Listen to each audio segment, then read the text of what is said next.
and injury lawyers.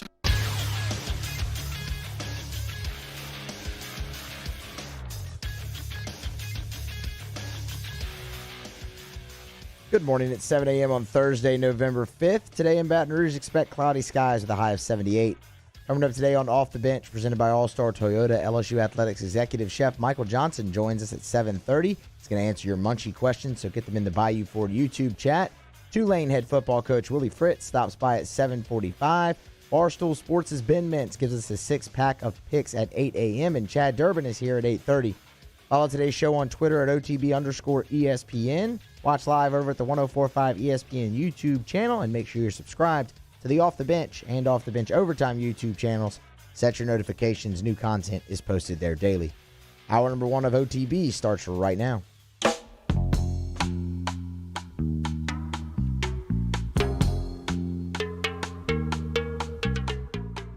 All-Star Toyota presents Off the Bench with Jordy Collada and T-Bob Hebert. ESPN Baton Rouge, New Orleans, Alexandria.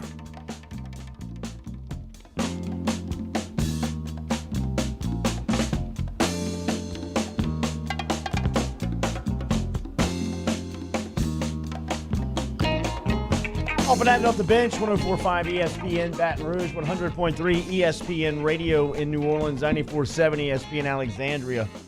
Online at 1045ESPN.com. Good morning, Jordy Collada, T-Bob Hebert, Matthew Musso, Danny Cardenas here with you until 10 a.m. this morning. We'll answer your food questions at 7:30 as Chef Michael Johnson will be here just like he is every Thursday answering your food questions.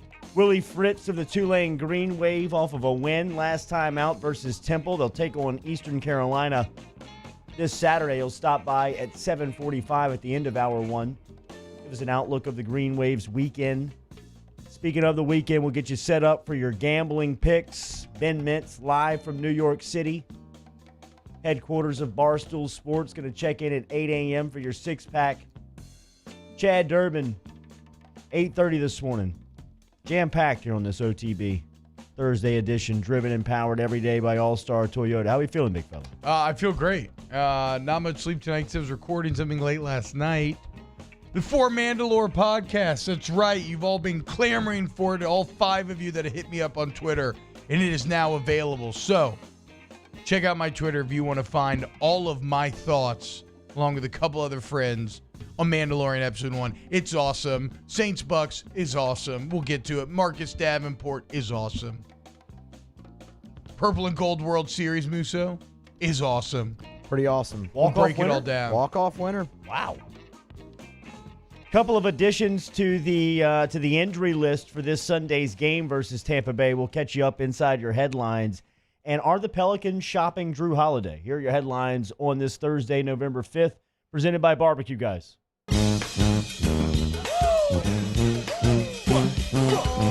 OTB headlines are brought to you by Barbecue Guys. They're your one-stop shop for everything outdoor kitchens and living. Barbecue Guys, helping America host better barbecues since 1998.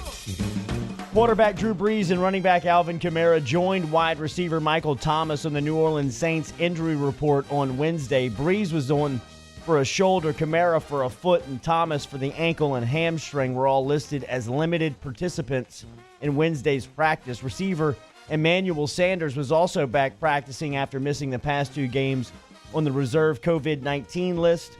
The Tampa Bay Buccaneers hold a narrow lead over the New Orleans Saints as the Bucs are 6-2, Saints are 5-2.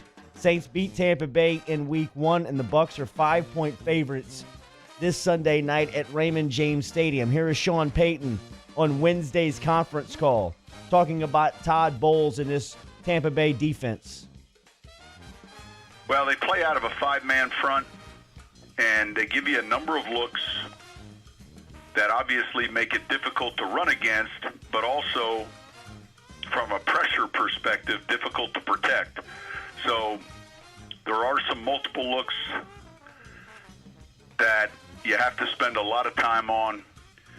I think they're turning the ball over at a high level right now, first in the league. They're playing the run again, first in the league. They're playing as well as I've seen, really as well as I've seen one of his defenses play defense is playing a while, and they've got a great mix of personnel that's fitting exactly what they're doing, and then the back end the same way. Yeah, Jordy, you start to dive into some of these Tampa numbers, and you see why they're favored by 5, despite the fact you have the Saints at a 4-game winning streak and all these other elements that you would think would make that number smaller. But right now, Tampa, a league-leading 11 interceptions. Not hard to see why, right? Playing behind that front seven means a lot of panicky throws. And even with all of Tom Brady's turnover problems in the beginning, remember all the pick sixes? They are still 4th in the NFL, plus 6 in the turnover department. And right now, in terms of point differential, you know how many more overall points have you scored than your opponent? They are 2nd in the NFL to the Chiefs. So the Bucs are maybe making the case their best team in the NFC, and Sunday's game and how that plays out will either reinforce or chop down that argument. Bucs were in the news last week for their addition of Antonio Brown. Yesterday, Brown made his debut on the practice field for Tampa Bay. Here was Sean Payton talking about another weapon for that Buccaneer offense. Well, look, the challenge in this week is not having any idea about we think, does he come out and play the Z or the X or where, how much so you have to be prepared for where they might put him in their scheme. Does that make sense? Sunday Night Football, Tampa Bay Buccaneers, New Orleans Saints, first place for the NFC South on the line. Buccaneers 5-point favorites. We'll talk more about it coming up on Off the Bench. LSU football is in the bye week, but Coach Ed Ogeron yesterday morning was on the SEC teleconference, and last night was on his radio show at TJ Ribs. Last night at his radio show, he gave the feeling inside the football operations building right now during the struggling. We've had a very positive approach. We got a lot of football left to play. We got some young guys learning how to play. We spent the whole day Tuesday in self-scout, identifying what was wrong, and then coming up with a solution. And that's all we can do. We can play harder. We can coach harder. But you know what? Our guys have a positive attitude. We had a great practice today. We're playing Alabama next week. It doesn't take much to get you fired up when you play against Alabama. So, that's what we're focusing on right now. Ooh, I'll laugh. Miles Brennan update from the head coach last night. I don't know about Miles' injury. I wish I could tell y'all more. He tried to practice today. He practiced a little bit. It wasn't very good. It was hurting. So we're going to see again tomorrow, and we'll see how much he can practice next week. Right now, I'd have to say he's very doubtful. Yeah, none of that surprising given the nature of the injury and what it takes to play quarterback. One more from Ogeron talking about the emphasis this week. Yeah, well, we did a self-scout, and what we did, we put all the explosive plays on one tape, and I'm not going to tell you how many they've been, but there was way too many. And explosive runs, explosive passes. And we looked at it as a staff. We spent about 5 hours looking at it as a staff and identifying what was going wrong. And, Bill was right in some of the things. There were some common things that came up, and I just asked the staff how we're going to fix it. I gave about 2 cents. We changed some things around. Hopefully we fixed it. Yeah. I don't know if they count explosive plays as 10-plus yards or 20-plus yards, but, I charted them in that Missouri game, and they were 18 or 19 alone in that game. So I'm actually shocked that they can make it through all that film in 5 hours. Congrats to the coaches. LSU in a bye as Alabama will be in town next Saturday. Thursday night NFL football tonight. San Francisco visits Green Bay visits San Francisco. The 49ers are banged up with George Kittle and Jimmy Garoppolo moving to injured reserve. And yesterday it was reported that 4 players had tested positive for COVID-19 in San Francisco. The game is scheduled to kick off at 7:20 tonight from Santa Clara. LSU baseball news yesterday. The LSU Baseball Purple and Gold World Series started with a bang on Wednesday night at Alec Box Stadium. Skip Bertman Field as the Purple team scored 7 runs in the last 2 innings to walk off with a 7-6 victory in Game 1. Gold starter Garrett Edwards and reliever Alex Brady held the Purple team scoreless through 5 innings. Game 2 tonight, 6:30 Thursday night, as right-hander Jaden Hill will be on the mound for the Purple squad, and the Gold squad will start Ty Floyd. How we feeling, Moose? Breakdown in pitching late in the game, is that on the relievers? Nah, it's fine. It's fall baseball, man. Also, isn't the Purple team the starters, essentially? The Gold team would be the starting lineup. Okay, the Gold team is the starting lineup. Hold on. Okay. Now Are you sure about that? Now I'm confused. Hold on. Let me read it. Because Jaden, would they throw the Purple, The Gold starting lineup. That offense is the starting lineup. Okay, so it will be Jaden Hill throwing against the starters yes, tonight. Then. Yes. Oh, okay. Well, that's a little spicy. I like that. 4 weeks of seeing the same pitching. It happens sometimes. Yeah. Nolan Cain, head coach of the purple team. Eddie Smith, head coach of the gold squad. NBA's Board of Governors and Players Association will hold separate meetings on Thursday and expected to culminate with an agreement on a starting date for the NBA regular season, and that could be before Christmas on December 22nd, and playing a reduced 72-game schedule. The NBA Players Association is planning on taking a formal vote for the player representatives late today. The league believes that a December 22nd start, including Christmas Day on television, and allows for 72-game schedule that finishes before the Summer Olympics in mid-July is worth about $500,000 to $1 billion in short and long-term revenues to the league and player sources. Other NBA news and so that's even if they wait like a couple of weeks, right? They're saying even if they push back into January, they could lose $500 to $1 billion. And think about the NBA. Remember, the salary cap and what the players get is literally just 50-50 with the revenue. So they are directly tied into that number. So I have to imagine when they vote, they will vote for that December 22nd start just because it directly affects their own pockets. Stan Van Gundy added one to his staff yesterday as Sacramento assistant Bob Byer is joining Stan Van Gundy's staff in New Orleans. That was according to ESPN and Woj. And yesterday, news was buzzing yesterday afternoon on the NBA wire. Drew Holiday's being chopped right now by the New Orleans Pelicans as he is on the trade block, and New Orleans is listening to offers. I mean, what a great pickup and Byer. Excellent addition to the staff. Longtime NBA guy, been on multiple championship staffs. Known as a bit of a player's coach, a bit defensive-minded. Huge pickup. What was his name? Bob Byer? Yeah. Bob Byer, yeah, massive pickup for Stan Van Gundy. Great job, Stan. I obviously don't believe anything I said. I have no idea who Bob Byer is. Pick it up. As far as the Drew Holiday thing goes, we'll get into it a bit later. It hurts, but not like AD, right? I mean, Drew Holiday, the people of New Orleans love Drew Holiday and will support him in wherever he goes and whatever happens, whether he stays or ends up bringing some value to the trade market. All right, we'll answer your food questions coming up in 15 minutes. Willie Fritz of Tulane Football will stop by at the end of the hour. Thursday edition of Off the Bench, driven and powered by All-Star Toyota. OTB headlines are presented daily by Barbecue Guys. Remember, the most popular grill on the market is Blaze Grills. Blaze Grills is headquartered in Baton Rouge. Shop on the web at barbecueguys.com. Off the Bench with Jordy Culotta and T-Bob Hebert. ESPN Baton Rouge, New Orleans, Alexandria. Brought to you daily by All-Star Toyota. Remember, online at allstartoyotaofbatonrouge.com. You can shop the inventory there. They got brand new car selection. Excellent brand new car selection over on the corner of Goodwood and Airline if you want to stop in and check out the showroom. Pre-owned and certified models. They got over 90 to choose from.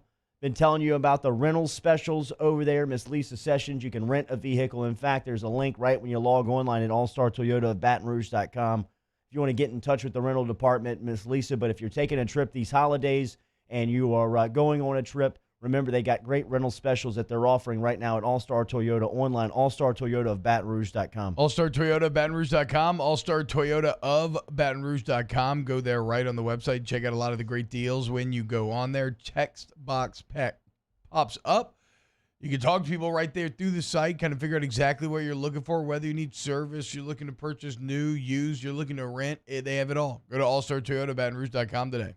In times of need, get a full list of phone numbers, websites, and other important emergency information on the Demco Stormwatch page at 1045ESPN.com. At All-Star Toyota, you get it all. If you're in the market for an all-new Toyota vehicle, come see our friendly and knowledgeable sales team at All-Star Toyota. Located in Baton Rouge at the corner of Airline and Goodwood, we've been serving our community since 2005 by offering a large selection of new Toyota cars, trucks, and SUVs. Get behind the wheel of your dream car and take a test drive at All-Star Toyota today. Gulf Coast Bank and Trust is a local bank with a straightforward philosophy, It's about doing the right thing for our customers. participating in our community with annual local fundraisers, offering individual attention in a modern banking atmosphere with a trusted local company. Gulf Coast Bank invested in technology with a local touch, giving our customers the power to bank anywhere, anytime. We're building relationships through personal service as the bank that cares about you. Gulf Coast Bank and Trust, the bank that cares about you. I've been doing business with Luba for 25 years. They're dependable, trustworthy. It's just the attention to detail with our clients. Our folks have years and years of experience. They're highly trained professionals. But many companies have that asset. What I'd like to think makes Luba a bit different is that we use those talents in a way that truly is dedicated to serving the needs of the folks who depend on us. What do Honda lovers look forward to this time of year? Aside from family, turkey, and pie, happy Honda days at Richard's Honda. It's that time of year when everything is at clearance prices. And since we're stocked up on inventory, you'll have plenty to choose from. Over 700 in stock at transparent prices. Happy Honda days makes happy customers. Come see why people call Richard's Honda the smart choice. I-12 at Millerville Road and richardshonda.com. Are you a licensed contractor? There's lots of good contractors in Louisiana doing work the right way, but unfortunately, too many unlicensed contractors are working outside the licensing requirements. Working as a contractor in Louisiana requires a license for the company doing the work. The Louisiana State Licensing Board for Contractors wants to help you get licensed to allow you to conduct work legally. It's not difficult to get the license. We can help you. Go to lacontractor.org for more information.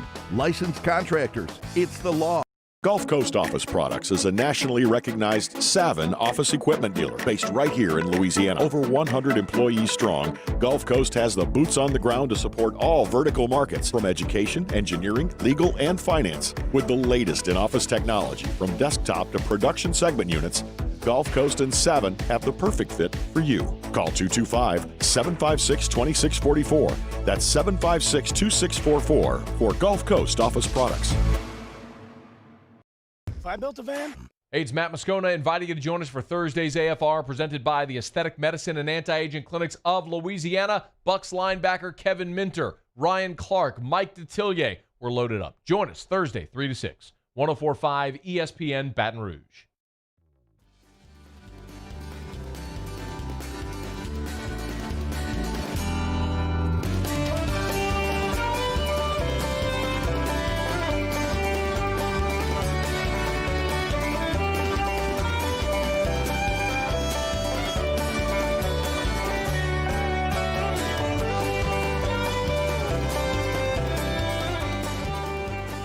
All-Star Toyota presents Off the Bench with Jordy Collada and T-Bob Hebert. ESPN Baton Rouge, New Orleans, Alexandria.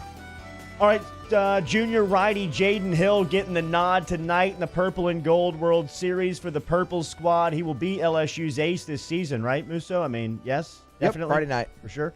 Yep. And potentially could be a top 10 first-round pick in the Major League Baseball draft, as he has that type of talent. It'll be interesting to hear the reports on how Hill looks tonight versus the Gold squad, as last night's LSU's baseball's Purple and Gold World Series got going with a lot of action, as the Purple team scored 7 runs in the last 2 innings to walk off the Gold 7-6. So be interesting to hear what Game 2 will be sounding like. Your food question's coming up here in a couple of minutes, as Chef Michael Johnson every Thursday stops by Off the Bench and answers your food question. If you have them and you want to jump inside the Bayou Ford chat app, we'll take them with the hashtag Munchies and get them lined up for the chef coming up here in about 10 minutes on Off the Bench. We'll also talk to Willie Fritz, who is Tulane's head football coach. She talked to one state school football coach. The other state schools start to text and email. Want to know if they can get in. Coach Napier's been here the last couple of weeks. Next thing you know, Tulane Sports Information Department starts reaching out, and we appreciate it. They love the platform, and we want to offer up a spot for Coach Fritz, as he's always great with his time and giving us some insight on the Green Wave. Also expecting a couple of new additions to the set here, as negotiating a couple of times for these coaches. I was able to squeeze a helmet out of the Raging Cajun program that we're expected to be landing here in a couple of days. And right now we're in discussions with the sports information department over at Tulane with their great selection of uniforms. I want to make sure and maximize that we get the best helmet for the set from Tulane's athletic department. Both of those have been orally agreed on that they should be expected this week. From a staff standpoint, Danny, you probably got a little bit more insight on this than anyone else. If you had a decision or a choice on a Tulane helmet, which one would it be? Because they do have a couple of fits that look a little retro. They also have a couple of models that are very new age. I like the white one, that one, with the blue face mask. It does look clean. And the blue outline on the Angry Wave. What do they call the Angry Wave? I don't know. I like him. I think it's called the Angry Wave, right? Okay, maybe it is. He looks like he's from Squidbillies, and I like him, and that's a beautiful helmet. I'll take that. I'll take a UL helmet. You should probably get a Saints helmet in here too. Get some winners going. I mean, right now it's looking pretty loserish. I mean, if you're talking about SLU pre-Bobby Boucher, they were a horrible program. LSU this year, horrible program. Dick Vitale also represented on the desk right now. We need some more winners on here. So, I welcome any. I welcome all of those. Because it's bad for LSU right now, Jordy, and the storyline that seems to be catching on, and I know Rabs wrote about it in the article today, or in the Advocate today, and a lot of people. It's just a disconnect between the players and the coaches, and it's something that's always really hard to judge outside looking in, because we are not in that locker room. But that seems to be, because anytime things are as inexplicably bad as they are currently, and that is the thing, it is inexplicable. Like, if you just looked at raw talent and objectively how that talent should perform, even if you were being conservative and grading this, knocking this talent, right, like grading them low, you would still expect them to perform far beyond what they're doing currently. And then so we try to find explanations for that inexplicable gap, right?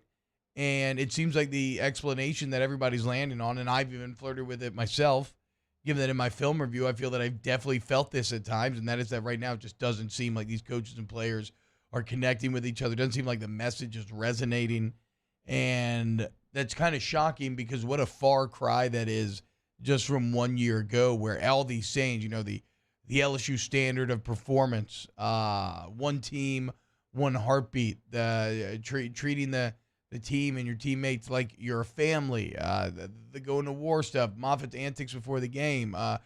It all worked last year. Everybody bought in. It all gave a ton of juice. I don't know if that buy-in is there this year. Just texted Chris McNeese, who is in the New Orleans Saints athletic and equipment department. It was a McNeese helmet thing. Interesting. No.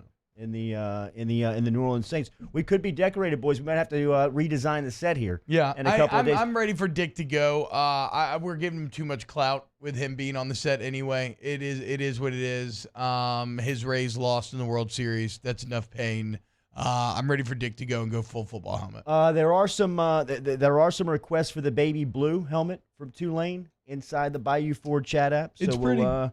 We'll see. Maybe a poll question there. Which Tulane helmet would you prefer for the set? They do have a sweet baby blue one with like there's that one with the clean block lettering, but then there's also one with a pelican surfing on a wave, which is pretty sweet, Danny. Do we all agree that LSU has the best uniforms in the state as far as football goes?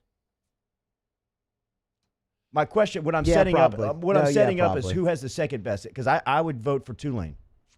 Definitely Tulane. It's definitely Tulane? Yeah. I mean, because I think Louisiana Tech's pretty clean. Red, white, on white. Their white on white's pretty clean. A red, white, and blue color combo is always going to tickle the senses in a way that you find pleasing. But would anybody put Tulane in the top spot as far as uniforms if you were voting on state schools, including LSU? Because I think LSU's very clean. No, the classic look that LSU has, like just that classic look, is always going to win out over the retro. See, I think if we were being objective and you just saw LSU's uniform in a vacuum, you wouldn't think it was that tight at all. Oh, I disagree. I disagree with that. Like in talking to people that were in Atlanta, like Oklahoma fans. Yeah. I mean, like they were like, man, your helmets are the finest. Interesting. I've never really felt that way. To me, it is just the tradition behind the uniform, the fact that they kept it so classic. That means it. I've never thought that it's actually like that objectively good looking, really, with the white and the yellow. I don't know, whatever. But it is the most badass because LSU's been the most badass except for this season. Central Plumbing Company brings you OTB Daily here. Remember, 925-8552 is the phone number. Online at centralplumbing.org. You can get in touch with them for residential and commercial plumbing services. Also, if you need a generator, remember you can get in touch with Central Plumbing Company today, as they can get you outfitted, sold, and installed for a full service generator that they can install for you today. But it's all about their plumbing and services, both residential and commercial. Online, centralplumbing.org, or 925-8552 is the phone number. Some sound from Ogeron yesterday at the SEC teleconference. This is one that stood out. This was Trevez Moore. He opted out late last week. Here was Ogeron giving his thoughts on it. I think I'm assuming he hadn't talked to me about it, so this is an assumption that Trevez was playing on our cheetah team. He was actually on second team and doing very well, and we were very pleased with his progress and what he was doing. He didn't play very well in the game because he didn't have a lot of game experience. And so he got demoted. And now I'm assuming that's the reason that he opted out, because he wasn't playing much anymore. But I don't know that for sure. He didn't tell me that. How do you read into that? Who's he talking about just now? Trevez Moore. I mean, Trevez Moore left the team, and he ultimately didn't tell the head coach, is what that soundbite sounded like. I mean, he was a guy who was playing. Yeah. And there's a couple of ways to look at that, right? I mean, I think that, from Trevez Moore's standpoint, you gotta be somewhat respectful on your time, and you got to be able to communicate. But then there is also a lot of discussion, and there's a lot of feeling about a disconnected locker room between the coaching staff and the players. And I think this would be a great example of that. Yeah, I guess this is a tough one to judge, though, because if you look at Trevez Moore's past at LSU, he's never gotten any trouble or any sort of thing, but it has been rocky in terms of his public relationship, right? Whether it was like, I remember there were some social media posts about him being like, I'm done, or I want to leave, and then he's flirted with the transfer portal in the past. And yes, you would think that no matter what, you would say something to the head coach, and I do think it's a bit of a red flag that he did not, but still, with his past and with his kind of rocky relationship from LSU from the beginning, I don't know if I can sit here and read into this too much. But you're right. I think it's just it's like a larger clue to what we were just talking about, the larger piece of the puzzle. We're trying to explain the inexplicable gap between where this defense should be and where they are. I'm not saying they should be dominant, but they should not be the horrible, record-settingly bad group that they are. And so when you're looking for reasons as to why, again, the disconnect looms large, and it's tough to know not being in that locker room, but just all these little outside elements, whether it's the social justice march with the coaches not even knowing about that, Trevez Moore now leaving, guys looking checked out on the sideline, like you pointed out, Jordy, kind of laughing, joking around, just all of it just outside looking. It's so hard to judge culture things outside looking in. And so just preface everything I say with that, but it does not look very good right now. It does not look like these coaches and players are on the same page. All right, your food questions. We'll get to them next here with Chef Michael Johnson on Off the Bench. Off the Bench with Kalata and T-Bob. Daily here on OTB. We're brought to you by Donaldsonville Glass and Body online. DGBauto.com is where you can find them online, or if you need to get in touch with them and go face-to-face there at 415 Division Street out in Donaldsonville, Louisiana. They've been there for over 40 years. They practice customer service every day. They've got a reputation as the best in the business. Go find out for yourself. In fact, if you've been in an accident and you need collision repair, remember, it is up to you who moves that vehicle from the accident site, the tow company, and it's also up to you where your vehicle goes for the repair. Donaldsonville Glass and Body can take care of all of that. They can tow the vehicle from the accident site back to the shop at 415 Division Street, make the repair, and then they'll come back and drop it back off to you. Online, DGBauto.com. DGBauto.com, DonaldsonvilleGlassandBody.com, your one-stop car shop, glass, wheels, tires, brakes, anything and everything in between. Oil change, right? Collision repair, the body shop, second to none. If you get in an accident, they'll pick you up, fix your car, drop it off. The towing is all free. Go to DonaldSonGlassandBody.com today. Off the Bench, hanging with Esther and Annie, after further review and more, are all live daily on the 104.5 ESPN Baton Rouge YouTube channel. Subscribe now to interact with us inside the live chat driven by Bayou Ford. If I built a van, it would do more than haul. It would carry my entire business. I'd make it available in dozens, if not thousands of configurations. It would keep an eye on my fleet. And an eye out for danger. If I built a van, I'd make it available in diesel and gas.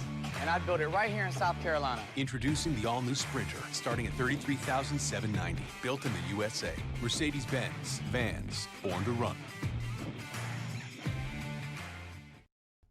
Do you know someone who sets a good example for all of us to follow? Someone who, without being asked, shows leadership, selflessness, and service to their community? We believe that's the definition of a good citizen, and so does Citizens Bank and Trust. So, if you know someone that sounds like what Jordy was just describing, nominate them to be your good citizen, and they'll have a chance to win $500 from Citizens Bank and Trust. Plus, we'll mention him right here on the show.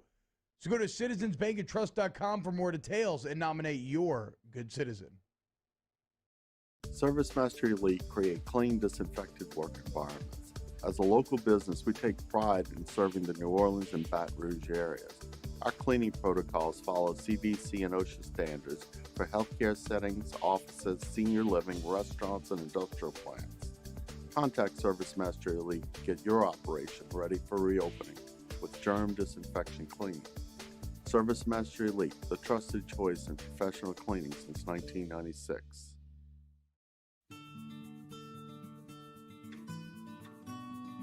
This is a house call. This is a follow-up appointment. This is a diabetes checkup. This isn't just more convenient care, it's more advanced care. This is innovating healthcare at Louisiana's #1 hospital, Ochsner. At All-Star Toyota, you get it all. If you're in the market for an all-new Toyota vehicle, come see our friendly and knowledgeable sales team at All-Star Toyota. Located in Baton Rouge at the corner of Airline and Goodwood, we've been serving our community since 2005 by offering a large selection of new Toyota cars, trucks, and SUVs. Get behind the wheel of your dream car and take a test drive at All-Star Toyota today. Gulf Coast Bank and Trust is a local bank with a straightforward philosophy. It's about doing the right thing for our customers. Participating in our community with annual local fundraisers. Offering individual attention in a modern banking atmosphere with a trusted local company. Gulf Coast Bank invested in technology with a local touch, giving our customers the power to bank anywhere, anytime. We're building relationships through personal service as the bank that cares about you. Gulf Coast Bank and Trust, the bank that cares about you.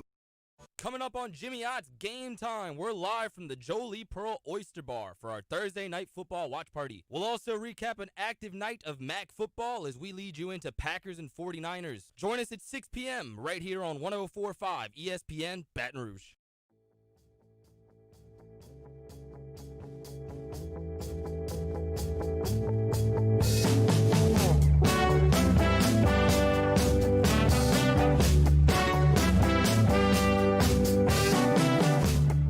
All-Star Toyota presents Off the Bench with Jordy Collada and T-Bob Hebert. ESPN Baton Rouge, New Orleans, Alexandria. Chef Michael Johnson is back on OTB. Brought to you by Barbecue Guys. Barbecue Guys is your one-stop shop for everything outdoor kitchens and living. Send your questions into the Bayou Ford YouTube chat using the hashtag Munchies. All right, welcome back here. Thursday edition of Off the Bench, answering your food questions just like we do every week with the Chef Michael Johnson from LSU Athletics over there at Skip Burtman Drive, a part of the LSU football operations facility. Good morning, Chef. How are you? Morning, guys. I'm good. Thank you. Yes, sir. Hashtag Munchies, jumping right into it, Chef. And our listener here knows that this is an oxymoron. He says, I understand, but what is the healthiest, best oil to deep fried chickens and turkeys in? If you can get your hands on it, probably the best is rice oil. One is it's safe because it has a super high smoke point. But it doesn't have barely any of the bad stuff that oil has, LDLs or low density lipoproteins. But rice oil, a lot of people don't like to use rice oil because, one, it's very neutral flavored, and after you've tried canolas or even AV shortening or something like that, like they have a flavor to them, and you kind of come to expect your food to have flavor, and rice oil does not leave a flavor. And so a lot of people don't care for the flavor of food once it comes out, because their palate has grown used to having some sort of substance left behind that you pick up. So we will start to get into holiday questions here with the chef, as Thanksgiving is just a couple of weeks away. Here's one for you, chef. #Munchies. What's the best way to season and inject a fried turkey? Then they asked the question, brine it. I do brine. I don't really inject my turkeys much anymore. I just didn't really find the value in it. The energy that goes into it didn't really equate to the final product for me. So, I do believe in putting a brine into it, and you can season and flavor your turkey with the brine however you want. And 24 hours is good, and it just makes a world of difference for sure. Can we get a layman's explanation for what brining is, what that process plays out like? Yeah, so brining is pretty simple, actually. It's water, salt, and sugar, essentially, and then you put your flavorings in there. And the purpose behind the brining is you're trying to get the salt into the meat, right? And it's exchanging, the salty water is exchanging places with the liquid that is naturally in the cut of meat that you're brining. And so salt helps retain moisture, as it does in the body. So by putting salt into the bird or the meat, whatever you're cooking, as you're cooking it, it helps retain the moisture. So and then the seasoning, obviously, if it sits there for 24 hours, is going to find its way into the meat as well. So it is about seasoning and flavoring, but it's also about preventing your bird from drying out. #Munchies. Do you have a favorite pho and or ramen recipe? Maybe not a recipe, but there's a couple of places around it. Like pho's everywhere in Seattle, and you really have to go out of your way to find one that's not good. But it's really about the broth, right? And who makes the best broth? I've definitely had some funny, no pun intended there, some funny, wow. funny tasting broth. Right. Radio just guy. Walk into it. Radio guy here. Wait, just plug here. They gave us food for last week's pregame show, but the new Boru ramen place, chef, they cooked their broth for 30 hours. Pretty damn good. Wow. Yeah. Yeah, well, that's it. It's really about the broth, man. #Munchies. Would you ever, or have you ever, eaten a mayo banana sandwich? Disgusting. Oh, God, no. I think that's like a Southern thing, right? Is it? Deke Bellavia used to talk about eating mayo and banana sandwiches. I've never had one. Peanut butter and banana sandwiches. Peanut butter and banana, absolutely. Yeah, all day absolutely. long. Yes. Mayonnaise and bananas, no, I don't think so. Yeah, I mean, a tasty little snack had it last night. A little peanut butter, a little almond butter, or excuse me, a little banana, almond butter, and then a little Nutella on top. Ooh, boy, boy, good. Elvis used to deep fry those. Oh, wow. Yeah, that was the sandwich. #Munchies. After brisket, which cut of meat is best to smoke? I like a tri-tip, honestly. They smoke well. They hold their texture well, and they cut up nice and tender. So if you're asking me what my number 2 is, it's going to be tri-tip. Chef, this is from Emil inside of the Bayou Ford chat app. #Munchies. Chef, healthy food options for Thanksgiving. Last year, whole roasted cauliflower with feta and Greek honey. Any other ideas? Emil, you are kicked off the fan game for such a terrible question. Now, sorry, continue, Chef. Well, I'm going to start by saying this. If there's one day out of the year that I'm not worried about eating healthy, it's going to be Thanksgiving. Thank you. Okay, I don't even think you need to expound beyond that. That's the correct answer, Chef. #Munchies. Turkey or ham for Thanksgiving? Which is king? Well, obviously turkey is king. It's kind of funny. I was thinking about this earlier this morning. My son, he never really got over it. I cooked a prime rib for Thanksgiving one year, and it turned out to be the best cut of meat. I mean, me and a bunch of chefs sat and ate it for hours on end, and my son looked at it the moment it came out the oven and said, "Dad, we're not eating turkey for Thanksgiving." No, son, that's a prime rib. He said, "So we're eating cow and not turkey?" He just couldn't get over it, man. It was funny. Champ raises a good point in the YouTube chat. Hashtag Munchies. Has anyone ever heard the voice and the chef speak in the same room? Him and Chris Blair have some similar vocal tendencies here, Chef. You ever Very heard similar that? pipes. Who's this now? The voice of LSU, Chris Blair. How about this? Hashtag Munchies. Oh. Is it worth saving the turkey carcass to make a stock for turkey gumbo? I don't know about the stock. I mean, if you've cooked it well enough, it's already been cooked once. Usually I use raw bones for cooking stock. Wow. But saving the turkey for gumbo's definitely on the to-do list. Yes. Hashtag Munchies from the chef. Best Thanksgiving dessert dish of all time. Oh goodness, that's tough. I'm kind of a simple guy with like pies, and I really have a soft spot for chocolate mousse pie. But I also like sweet potato pie. That's right up there too. So. Hashtag Munchies. Oreos or Chips Ahoy? Oh gosh, probably Oreos. I like to split them in half and dunk them. Hashtag Munchies. Favorite Mexican dish, Chef? I like street tacos, and I like them authentic. Like beef tongue tacos, something that has some interest to it. Yeah. Hashtag Munchies. Chef, what's the most underrated fast food joint? Gosh, underrated. I don't know, man. I'm not really into fast food that much. The only time I eat fast food is with my kids. If it's underrated, I don't know. There's a place in Seattle, and you'll pardon me for saying this on radio, but it's actually called Dick's Burgers, and you should see the line there. Like late at night at 4:00 in the morning, there's always a line waiting to get burgers. So, in your estimation, is it worth it, or is it just one of those cultural things where a place gets all this juice and then it's just like it becomes the thing to do?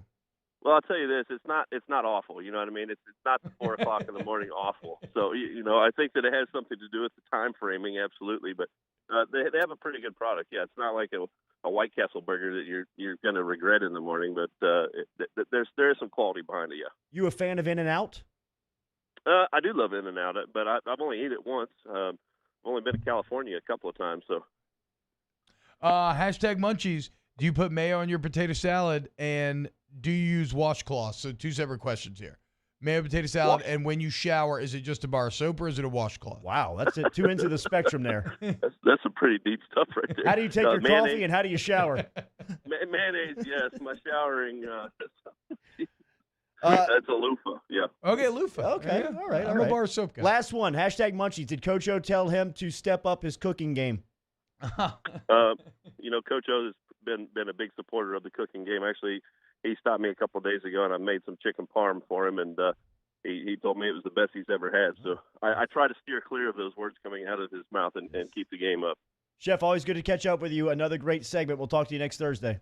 Thanks, guys. Appreciate y'all. Thank you, Chef. Always. Yes, here is Chef Michael Johnson checking in from LSU Food. We will talk to Willie Fritz, head football coach of the Tulane Green Wave, next. Off the Bench with Kalata and T-Bob. Brought to you daily here on Off the Bench by AccuTemp. Remember, online at AccuTempBR.com. You text the number 31996. You should store that into your contacts as the AccuTemp Tiger Tune-Up. And at halftime of every LSU game, you can text that number, halftime, and you can receive half off of your maintenance call for your heater or AC from our friends over at AccuTemp. All of this is online. AccuTempBR.com. But make sure that you are signed up for the Tiger Tune-Up every halftime of an LSU game. Text halftime to 31996. 31996. Not going to come to play this weekend, but in the future it will. And look, when you're talking about AccuTemp, you were talking about a company that, when me and Jordy toured their facilities, we were blown away because this is a company that is so forward-thinking, okay? They're not just there to make profit. They're there to make sure that you enjoy your experience because they know if you do, then you will be back. And that's why they have a 4.9 Google review rating. Go to AccuTempBR.com today. Our listeners fire off their opinions on the JimsFirearms.net hotline at 499-1045. Keep listening for your next chance to shoot us your thoughts with the JimsFirearms.net hotline on 1045 ESPN Baton Rouge. This isn't just another day. It's so much more. Kelly's life was put on hold when her auctioneer primary care doctor discovered a rare blood disorder. Her doctor connected her to an Ochsner Care team of cancer, heart, and kidney specialists. With multiple primary care locations around Baton Rouge, same-day appointments, and online scheduling, we're relentless about keeping you healthy. Ochsner Baton Rouge, innovating healthcare for Kelly. To all of our heroes working on the front lines of this COVID-19 pandemic, your bravery and selflessness represent the very best of us, and we want to say thank you. I'm asking everyone around the state to join me in celebrating the heroism of our healthcare professionals on the 19th of every month at 1900 hours, that's 7 p.m.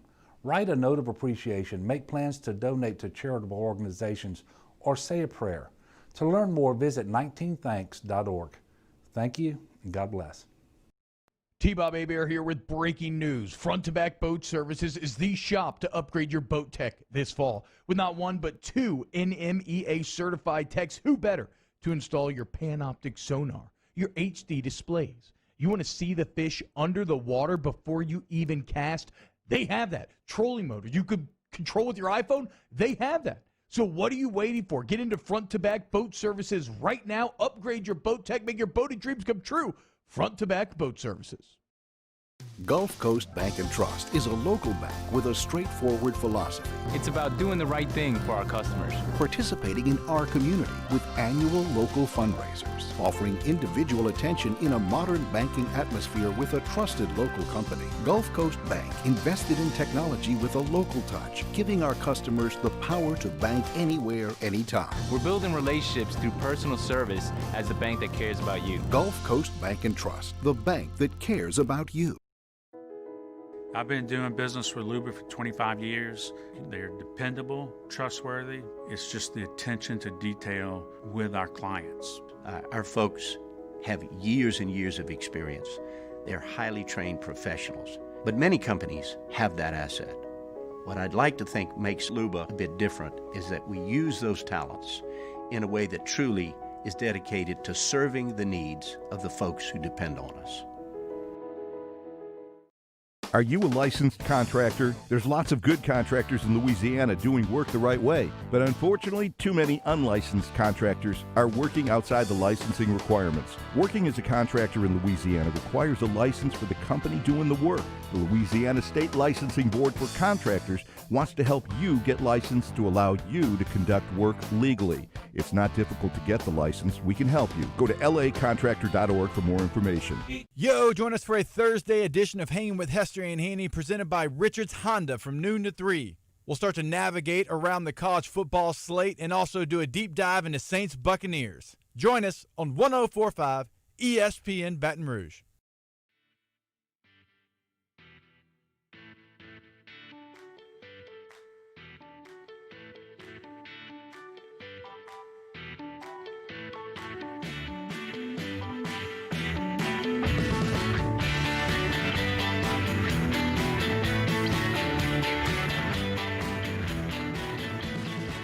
All-Star Toyota presents Off the Bench with Jordy Collada and T-Bob Hebert. ESPN Baton Rouge, New Orleans, Alexandria.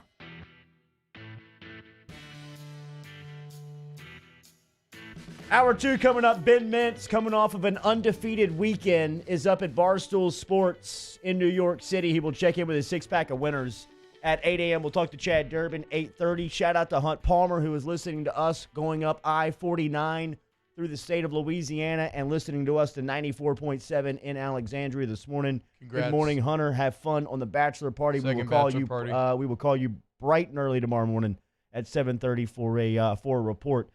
Here this morning at 7:45, we are looking forward to our conversation with Coach Willie Fritz of the Tulane Green Wave, as the Wave coming off of a win last time out versus Temple, 38-3. They'll take off to face Eastern Carolina this Saturday. That'll be an 11 a.m. kickoff, and Coach Fritz is back with us here on OTB, ESPN, Baton Rouge, New Orleans, and Alexandria. Thank you for your time, Coach. Hey, thanks for having me on. I appreciate it. Absolutely. I know earlier this week that you guys were not on the practice field for Election Day, but you guys were together, and something that you were very proud of your football team for.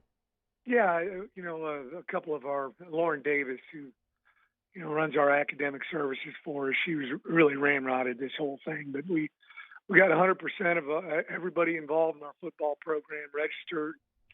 I think, we're still trying to figure it out with a couple people, but I think 100% of the people voted, and proud of that. I think before we started getting everyone registered, we only had maybe, 5 to 10 guys that were actually registered. And I think they're all proud of the fact that they were, doing their, right as a U.S. citizen to vote.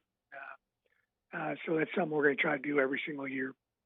Coach, I want to ask you about something that we've kind of picked Coach O's brain even on with LSU over here, which is it's been a bit of an up and down season, right? Strong start, rough middle, seemed to bounce back against Temple.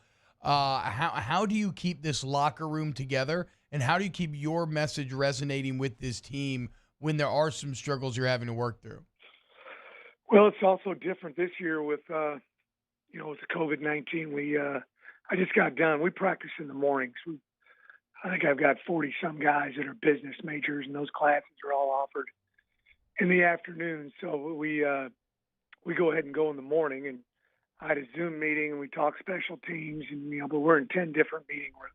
Wow. And we just have to do it that way. And we've been very fortunate. We've had, knock on wood, because it all takes one guy to have a problem, but we've been doing a good job of staying away from it as much as we possibly can. And, but that's the tough part. You just don't get that face-to-face interaction that you like to have every single day. Our coaches, myself, we have the kids over to eat. We go out and do events with each other, bowling or whatever. You just can't do that right now. It's a different time. And, luckily we got good young men in our program, and a lot of them have been around here for a long period of time, 2, 3, 4 years. And we just have to fight through it. We have adversity, regardless of what it is. You just got to fight through it. And if it's a loss, you can sit around and be in the dumps, or you can come back out and get after it and turn it around. And that's what we're doing.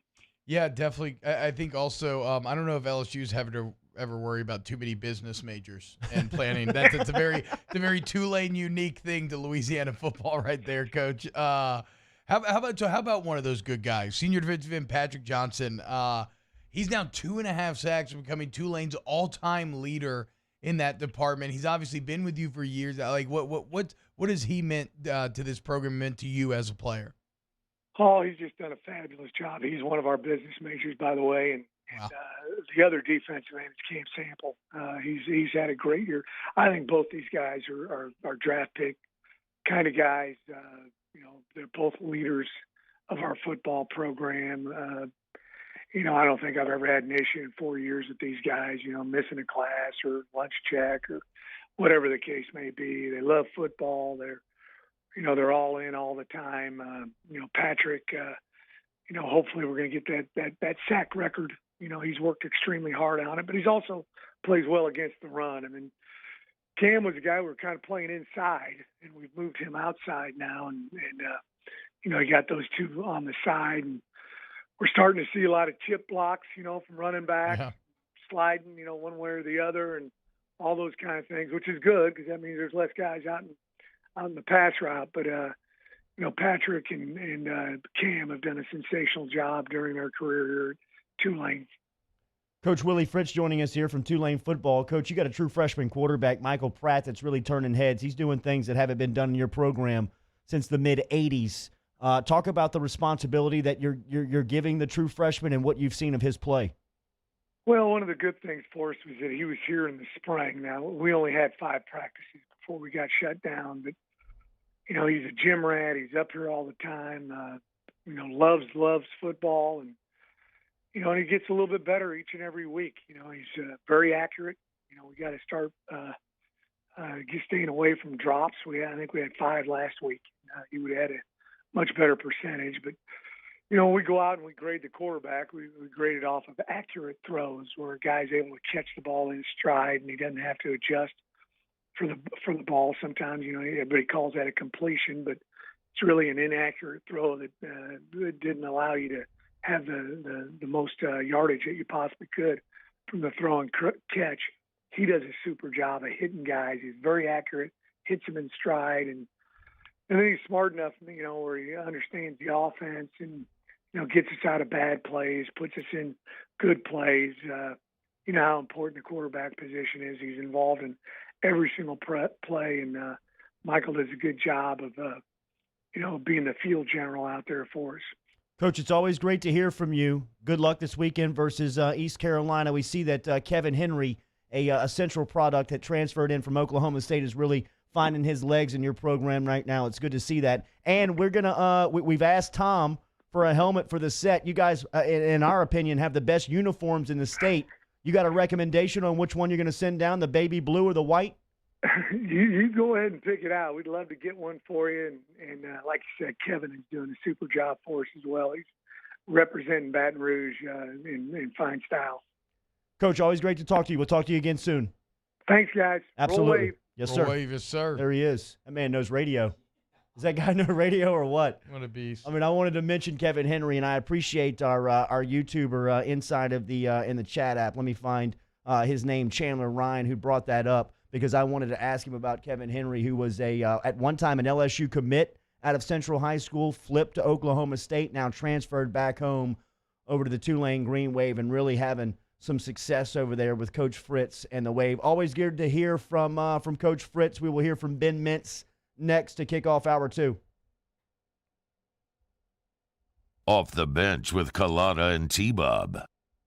Daily, we're brought to you here by Secure Shredding and Recycling online, secureshreddingandrecycling.com. Remember, you can get in touch with Gaines Garrett, Mr. J. Babb, and the great crew over there at Secure Shredding and Recycling, where they can help you out with document destruction, and they are your document destruction specialists. Whether it is mobile shredding, drop-off shredding, or hard drives, they can take care of it today. Get in touch with them online, secureshreddingandrecycling.com. It doesn't matter where you are in the listening area, whether you're in New Orleans on 100.3, up in Alexandria 94.7, or around the listening area here in Baton Rouge. Secure Shredding and Recycling can help you out right now. Online, secureshreddingandrecycling.com. Secureshreddingandrecycling.com, secureshreddingandrecycling.com. Look, document destruction is just a part of your business, right? There's no getting around that. And whether it is digital, like you need hard drives stored, or actual physical documents, Secure Shredding and Recycling is your answer. They are local. They have better rates. They can serve you in multiple different ways. Check them out, secureshreddingandrecycling.com.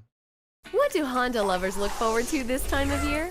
Aside from family, turkey, and pie, happy Honda Days at Richard's Honda. It's that time of year when everything is at clearance prices. And since we're stocked up on inventory, you'll have plenty to choose from. Over 700 in stock at transparent prices.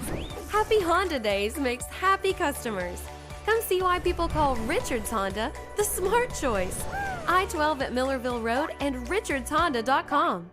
Gulf Coast Office Products is a nationally recognized Savin office equipment dealer based right here in Louisiana. Over 100 employees strong, Gulf Coast has the boots on the ground to support all vertical markets, from education, engineering, legal, and finance. With the latest in office technology, from desktop to production segment units, Gulf Coast and Savin have the perfect fit for you. Call 225-756-2644. That's 756-2644 for Gulf Coast Office Products. If I built a van, it would do more than haul. It would carry my entire business. I'd make it available in dozens, if not thousands of configurations. It would keep an eye on my fleet. And an eye out for danger. If I built a van, I'd make it available in diesel and gas. And I'd build it right here in South Carolina. Introducing the all-new Sprinter, starting at $33,790. Built in the USA. Mercedes-Benz. Vans. Born to run. Gulf Coast Bank and Trust is a local bank with a straightforward philosophy. It's about doing the right thing for our customers. Participating in our community with annual local fundraisers. Offering individual attention in a modern banking atmosphere with a trusted local company. Gulf Coast Bank invested in technology with a local touch, giving our customers the power to bank anywhere, anytime. We're building relationships through personal service as the bank that cares about you. Gulf Coast Bank and Trust, the bank that cares about you. This is a house call. This is a follow-up appointment. This is a diabetes checkup. This isn't just more convenient care. It's more advanced care. This is innovating healthcare at Louisiana's #1 hospital, Ochsner. At All-Star Toyota, you get it all. If you're in the market for an all-new Toyota vehicle, come see our friendly and knowledgeable sales team at All-Star Toyota. Located in Baton Rouge at the corner of Airline and Goodwood, we've been serving our community since 2005 by offering a large selection of new Toyota cars, trucks, and SUVs. Get behind the wheel of your dream car and take a test drive at All-Star Toyota today.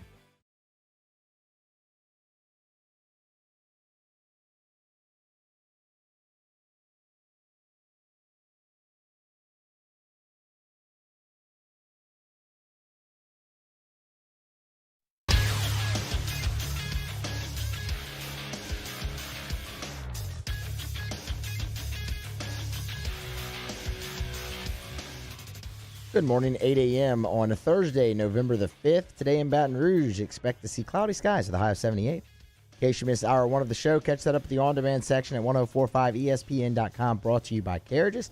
Still to come here on Off the Bench, Barstool Sports' Ben Mintz giving us a six-pack of picks. Next, Chad Durbin stops by at 8:30.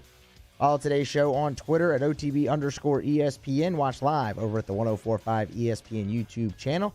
Interact inside the Bayou Ford chat, and make sure you get subscribed to the Off the Bench and Off the Bench Overtime YouTube channels. Set your notifications there. New content is posted daily. Hour number 2 of OTB starts right now.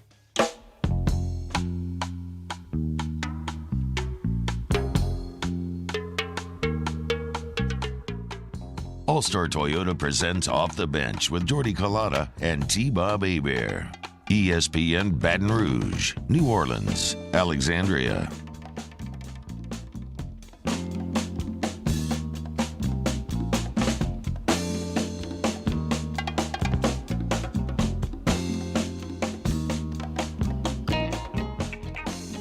Hour 2 off and at it off the bench, 104.5 ESPN Baton Rouge, 100.3 ESPN Radio in New Orleans, 94.7 ESPN Alexandria, online, 1045ESPN.com. You can always find us on your smart speakers. We're on YouTube this morning at the 1045 ESPN station. All of the stuff that you may hear here for the next 2 hours. You catching the on-demand spot on Off the Bench's YouTube station. Good conversation with Will Wade yesterday about his basketball team, expectation around Jalen Cook, some of his offensive firepower that will be on display for Coach Wade and the crew this year. Good conversation with Willie yesterday if you want to check it out. Javonte Smart making 100 of 108 threes. It's crazy to think about, man. I mean, if he shoots it like that and you got him alongside Cam Thomas, and I don't know if anybody saw the Trendon Watford highlight that they put out on social media last week where he went baseline and just yacked it over, I believe, Darius Days at the rim. And you know you got Days who can score it. Charles Manning is a guy we don't talk about. I mean, the offensive firepower that Wade and this crew could roll out there. Sharif O'Neal, they expect him to get the green light and the waiver from the NCAA. Brian Penn Johnson already got it. That will be more of an advantage on defense. But Sharif O'Neal's a guy that can play the pick and pop game all day. I mean, it's just scary to think about how good they could be once they get rolling. They'll be up and moving at the end of November, ready for basketball season. Ben Mintz is with us every Favorite week. team in the SEC? I would think outside of Kentucky? I would think Kentucky, Florida will be up there. Tennessee had a really good recruiting class last year. So, I mean, I think the top 4 teams in the league this year will be Kentucky, Florida, LSU, and Tennessee, and they'll be fighting for who can win Where the does league. Bruce Pearl and Auburn fall into that? They had a down recruiting season, but I mean they'll be there. They'll be there. I think last year they were very good, but I think this season that they'll be a little bit down as they come back for Bruce Pearl in another season there. Ben Mintz was on fire last weekend. Everywhere you look, Barstool Sports, Mincy is everywhere. He made his debut last Sunday versus Big Cat in the live watch of the New Orleans Saints Chicago Bears game. They get the win there. Mincy's six-pack goes undefeated last weekend. Last night it was catching him on the Wait, 6-0? The Mintz after, yeah. Oh, he went 6. You went Minty, or is he on the phone right now? Bring him in. Minty, you went 6-0 on last week's six-pack? No, I went 3-3 last week. Okay. I was about to say. No. I do like the extra juice that you're giving him, though, dude. That would have been a hell of a way to kick off the New York trip. How is New York, Minty? Oh man, guys, this is it's surreal. Wow. Kind of a loss for words there for Mincy. Yeah, very rare. Yeah, I mean, this is such a perfect fit. So I want to say, you mentioned the Big Cat Sunday stream. The second the stream ended, I played When the Saints Go Marching In, and dude, everybody lost at the office, dude. It was hilarious, man. I got a huge reaction out of Big Cat. But the thing Monday, I don't know if y'all saw the rundown on Monday with me and Prez, Big Cat. One of the highlights of my career to this point, if not the highlight. Prez Portnoy literally is walking through the office, and Brandon Walker sits kind of a couple seats over from me. They said, "Hey, Brandon, come on, get on the rundown with us." And Brandon Walker stands up and walks toward it, and he goes, "Nah, I'm going with the other Mississippi guy." And just grabs me, and Prez grabs me and just puts me in the middle with him and Big Cat. And I just thought I crushed this segment. I mean, I thought one of the best I've ever done. And I had him rolling. I had a comment where I just said, this has been such a crazy year.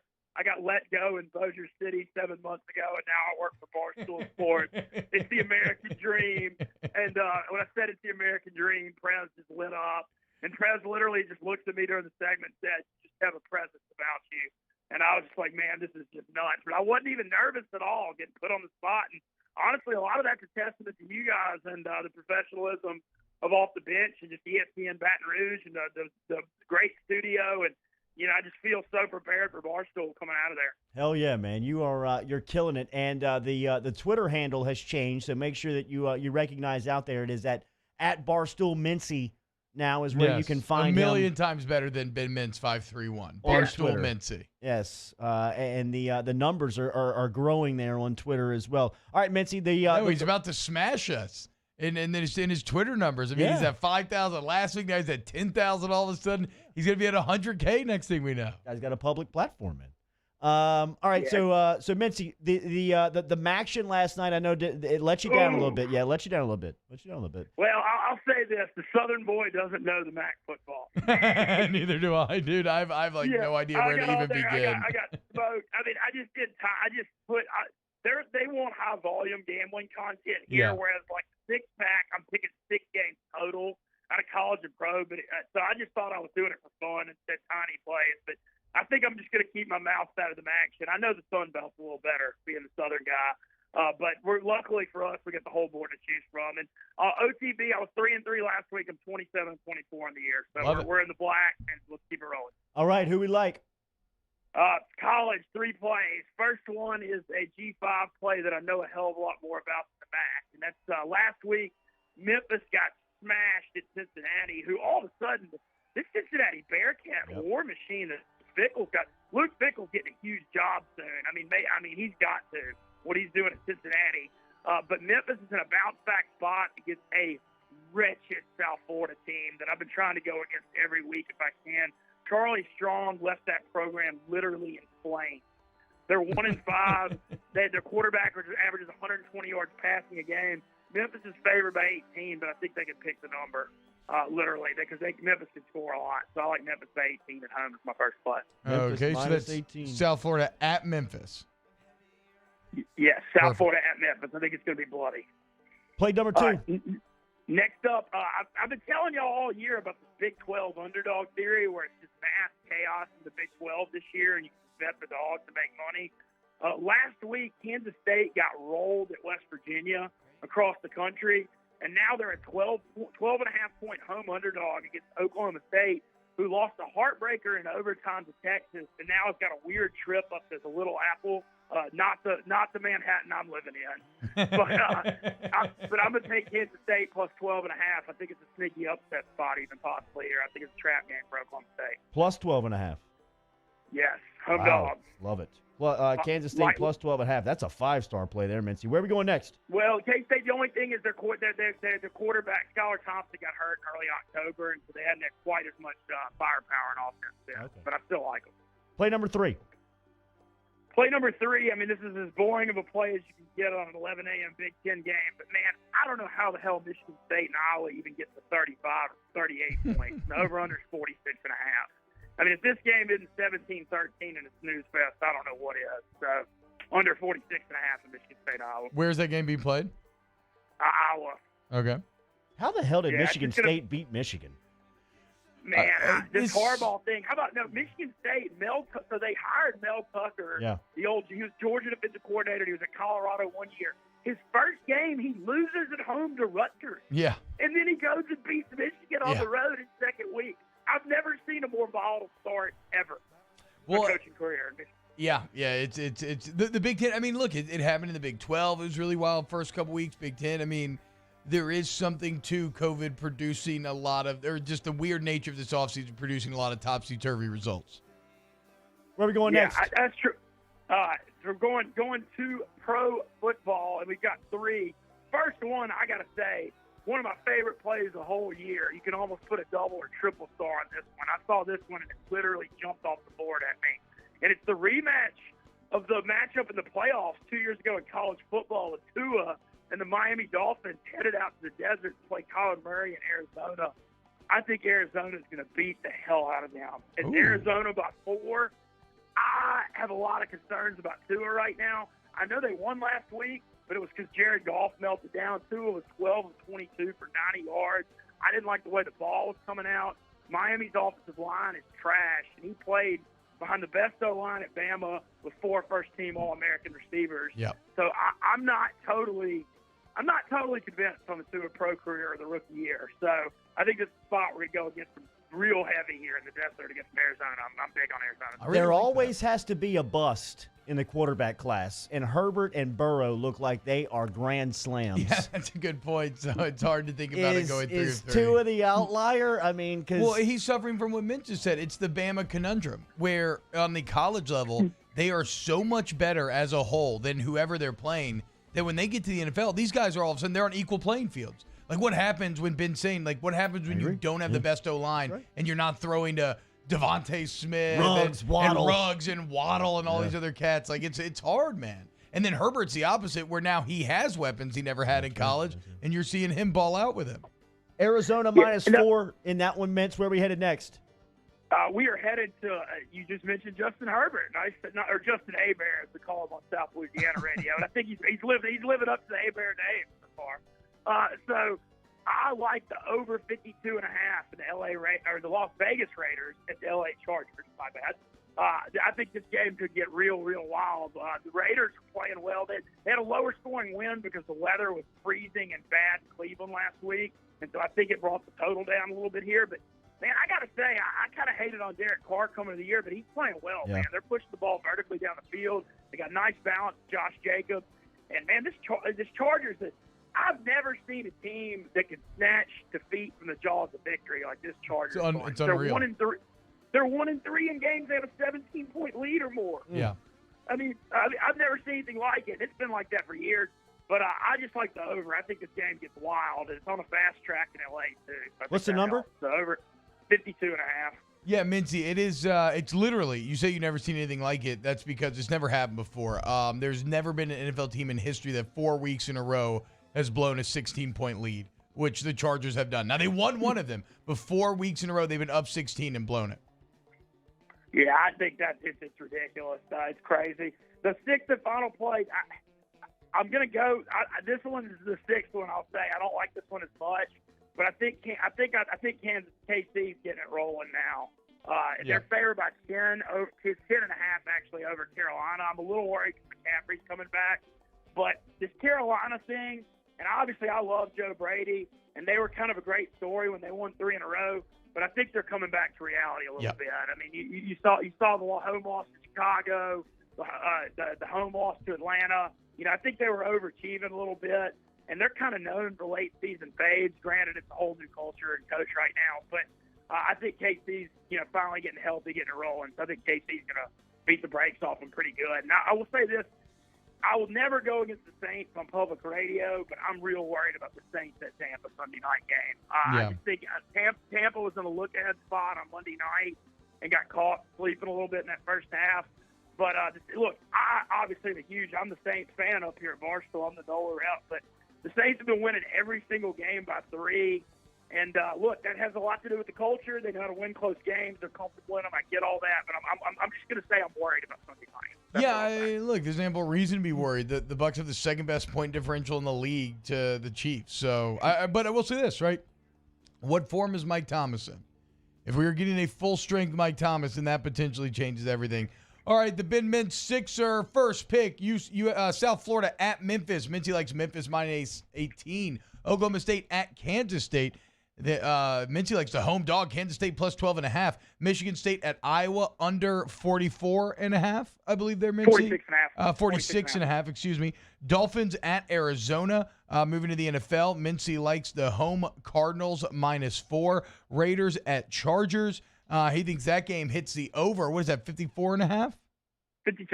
52.5 over there. Raiders at Chargers. And finally, Panthers at Chiefs. Chiefs minus 10.5. Mintz, before I let you go, one of my biggest fantasies is living in New York, kind of feeding off that energy. What's it like walking to work every day through the New York streets, drinking a coffee, maybe getting a bagel or something along the way? I mean what's it been like? The real weakness. The bagel thing's been a real weakness because I've been watching the Brad for the last 6 months losing weight. I'm struggling with the famous bagels here, man.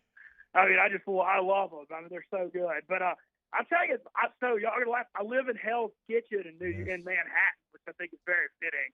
But man, it's about a mile walk to Barstool. It's not bad. And so when the weather's warm this week, man, I love it. The energy's a little down because of COVID. T-Bob. Oh, that makes sense. That makes sense. Yeah, but man, it's just surreal. And the Barstool, the whole setup in Barstool. I mean, Dave Portnoy's office is like 5 yards from me. I mean, he just walks through every day. He's definitely got a presence about him. You can kind of like feel like there's a light on him when he's in the room. It's kind of magnetic. Wow. And Eric Nardini, the CEO, is great. And everybody's been really friendly. This whole thing's nuts. And I know y'all been following them, but I'm doing those 1-minute videos that are getting really good response. Yeah. And, today, the one today I hinted at T-Bob on the phone, but let's just say the zoo's no place to spend the night alone. That's how I'm going to leave it for what's coming today. Hell yes. Mincy. Little Central Park. We got a little, me and Playboy Marty got a little Central Park zoo trip on the agenda for the Thursday afternoon that I'm very excited about. Mincy, check out Patsy's Italian Restaurant on West 56th. It's a great spot. Oh, that's near me. I'm on 51st and 9th. That's real near me. All right, man. Enjoy it. You're doing great, bro. We're proud of you. Keep it up. We'll talk to you next week. Thank you. And, hey, the Barstool Mincy thing came off y'all calling me Mincy in South Louisiana. I rolled with that. There you go. I want that mentioned. And I look forward to next week. We'll keep this rolling. I appreciate you guys. Later, Mincy. Send Playboy Marty our best. There is Ben Mintz checking in from the Northeast this morning as we roll on OTB.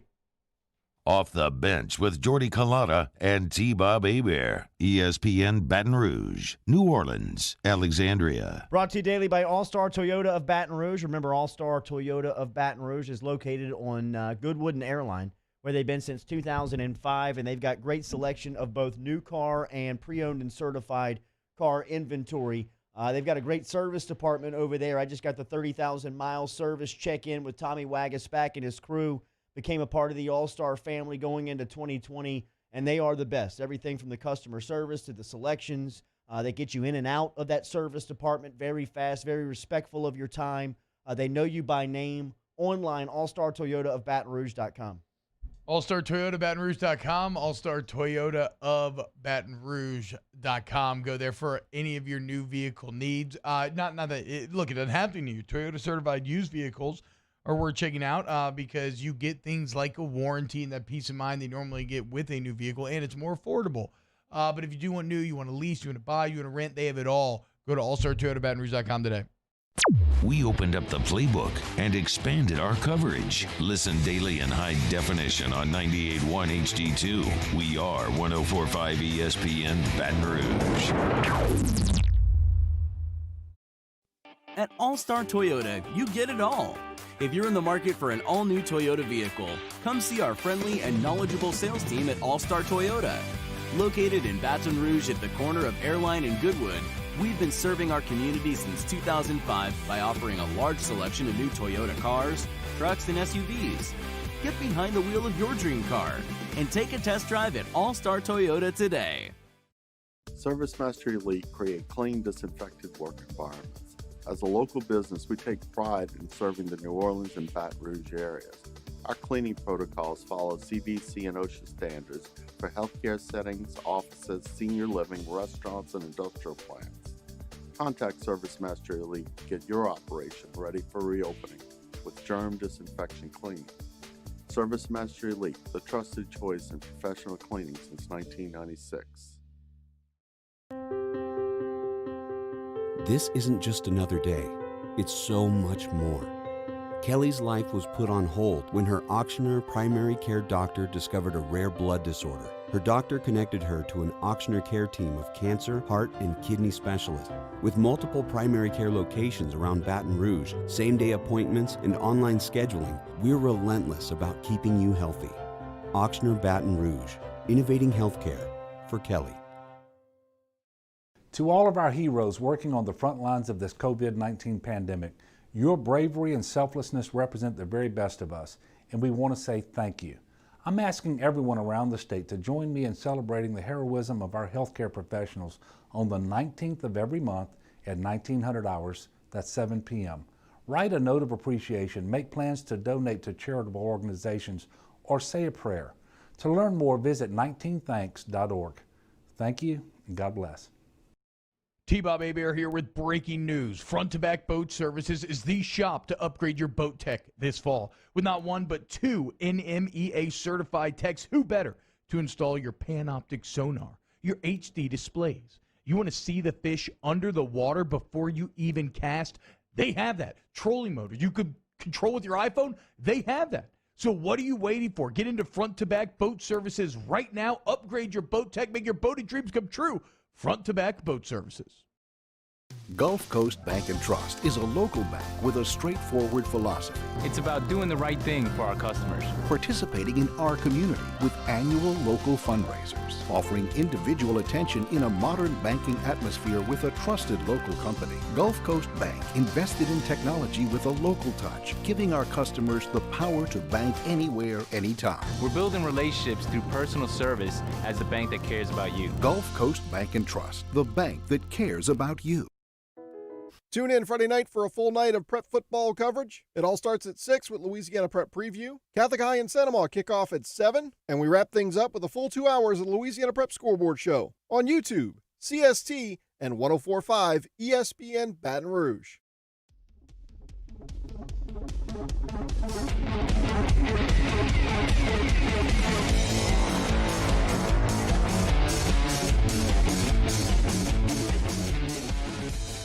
All-Star Toyota presents Off the Bench with Jordy Collada and T-Bob Hebert. ESPN Baton Rouge, New Orleans, Alexandria. Good stuff from Mintz. Checking in from Barstool Sports this morning on Off the Bench as he gave us a six-pack of winners. Remember, if you missed it, it's online, 1045ESPN.com. Brought to you by Carriages of Baton Rouge. Remember, Carriages is online, carriagesbr.com. They've got great social media. Make sure you follow them on Instagram and Facebook to keep up with the specials over at Carriages. They are located in the Jefferson Highway Shopping Center on the corner of Old Hammond and Jefferson Highway, the same spot that has, if not the best burger in town, in the discussion for the best burger in Baton Rouge at Dearman's. It's in that same shopping center. It's locally owned and operated. It has been there since, the 40s. Time. It used to be like a pharmacy and a like an old cafeteria where you could go in there and it had like the it still has the original bar, but now it's a full service restaurant. But it used to be almost like a Hallmark behind it. They have the picture like of the original in there too on the wall. And T-Bob, Danny, and Musso are going to do a burger tier list tomorrow that they started workshopping in some of the breaks here. Yes, the scientists have convened, and through the terms of the Geneva Convention. And much like what happens in we're going national tomorrow, though. In usual circumstances that feature many scientists, usually the smartest scientist in the room gets bumped out of the mix. That's what's happened to me the last couple of weeks during these lists. So I'd like to add a couple of recommendations. We'll just keep it local here for the next couple of minutes. Yeah, so that's what I say. This conversation right now is like side science, and this will be for local burgers. When we do the list tomorrow, it will be national brands and chains, just so the rest of the internet can kind of get involved. But I'm always down to try local burgers, man. I love burgers. I'll tell you where my head's at here on the onset because you have way more experience around Baton Rouge than I do. I feel like a lot of people want to dismiss this because it's almost cliche, but I love a good curbside burger. I mean, I love curbside. Curbside's very good. Go there all the time. It's good. Great fries, great everything. You know what curbside is to me? Merchant. You know what curbside feels to me? Very consistent, very basic. Yes. Very consistent, very basic, which is good in a burger category because I know when I go there, it's going to be good every single time. Yeah. And it's not going to be over the top, right? You can go get an over-the-top burger at curbside if you'd like, but if you just want that basic burger, you pull up. It's going to be an 8 every time. Yeah, yeah, and it's going to be an 8 every time. Emil mentions Merchant in the chat. That's pretty solid as well. They got a nice meat blend. I Really, think for of the ground sake of chuck. the discussion, local burger talk on Off the Bench starts and stops around City Cafe. It's a chase for second place. Yeah. And the City Cafe burger, I've actually had it. It's very good. Yes. So a couple of elements when you're looking for a burger, right? And to me, what kills it off the top is if the patty has ever been frozen. Because I think that you can immediately tell if a patty has been frozen, and that is crap. To me, the by far the biggest burger red flag, and I don't want to throw anybody under the bus here, so I won't mention it, but far too many places do this. It's the bread to me. Mm-hmm. I mean, there is nothing worse than when a bread can't handle the grease from a burger and it becomes overly wet or it starts to break apart. Like, it's shocking to me that in this age of bread, when we have pretzel buns, we have brioche buns, we have potato buns, like there's so many different buns that you can use to stop this problem. If you are running a restaurant out there and your bun breaks apart on your burger, you need to come to Jesus moment. You need to look in the mirror, ask yourself about the decisions that led you to this moment, and get it fixed. Well, that's my problem. Okay? That's my problem with Raul's, because I know that there's a lot of backing for Raul's burger, for his burger, juicy, for his burger, just his burger. Which that tagline. That's it. In light of what I've learned today, that tagline does not play very well. I hate to even put his name out there. Yes, right, exactly. But his burger is nothing but a pile of grease, and I know that's what burgers are. I know that's what are. But when you pick one up and it's so greasy that the grease has gone from the patty through the bread into your fingers before you've even taken a bite, I'm out. Yeah. I'm out, man. And I understand why that is so popular within the college I'm just so crowd. nostalgic for it, For dude. sure. In college, and I we understand used where to it hits slam college it all the time. But I will dude. tell you a couple of diamonds now.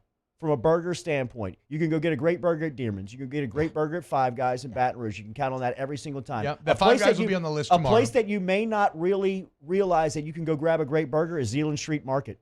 Zeeland Street Market has a great menu, and I don't even know if they feature the burger on the menu. But what makes their burgers great, little off-menu burger, is their bread, because they've got the sesame seeded bun, but also their fries are their hash browns.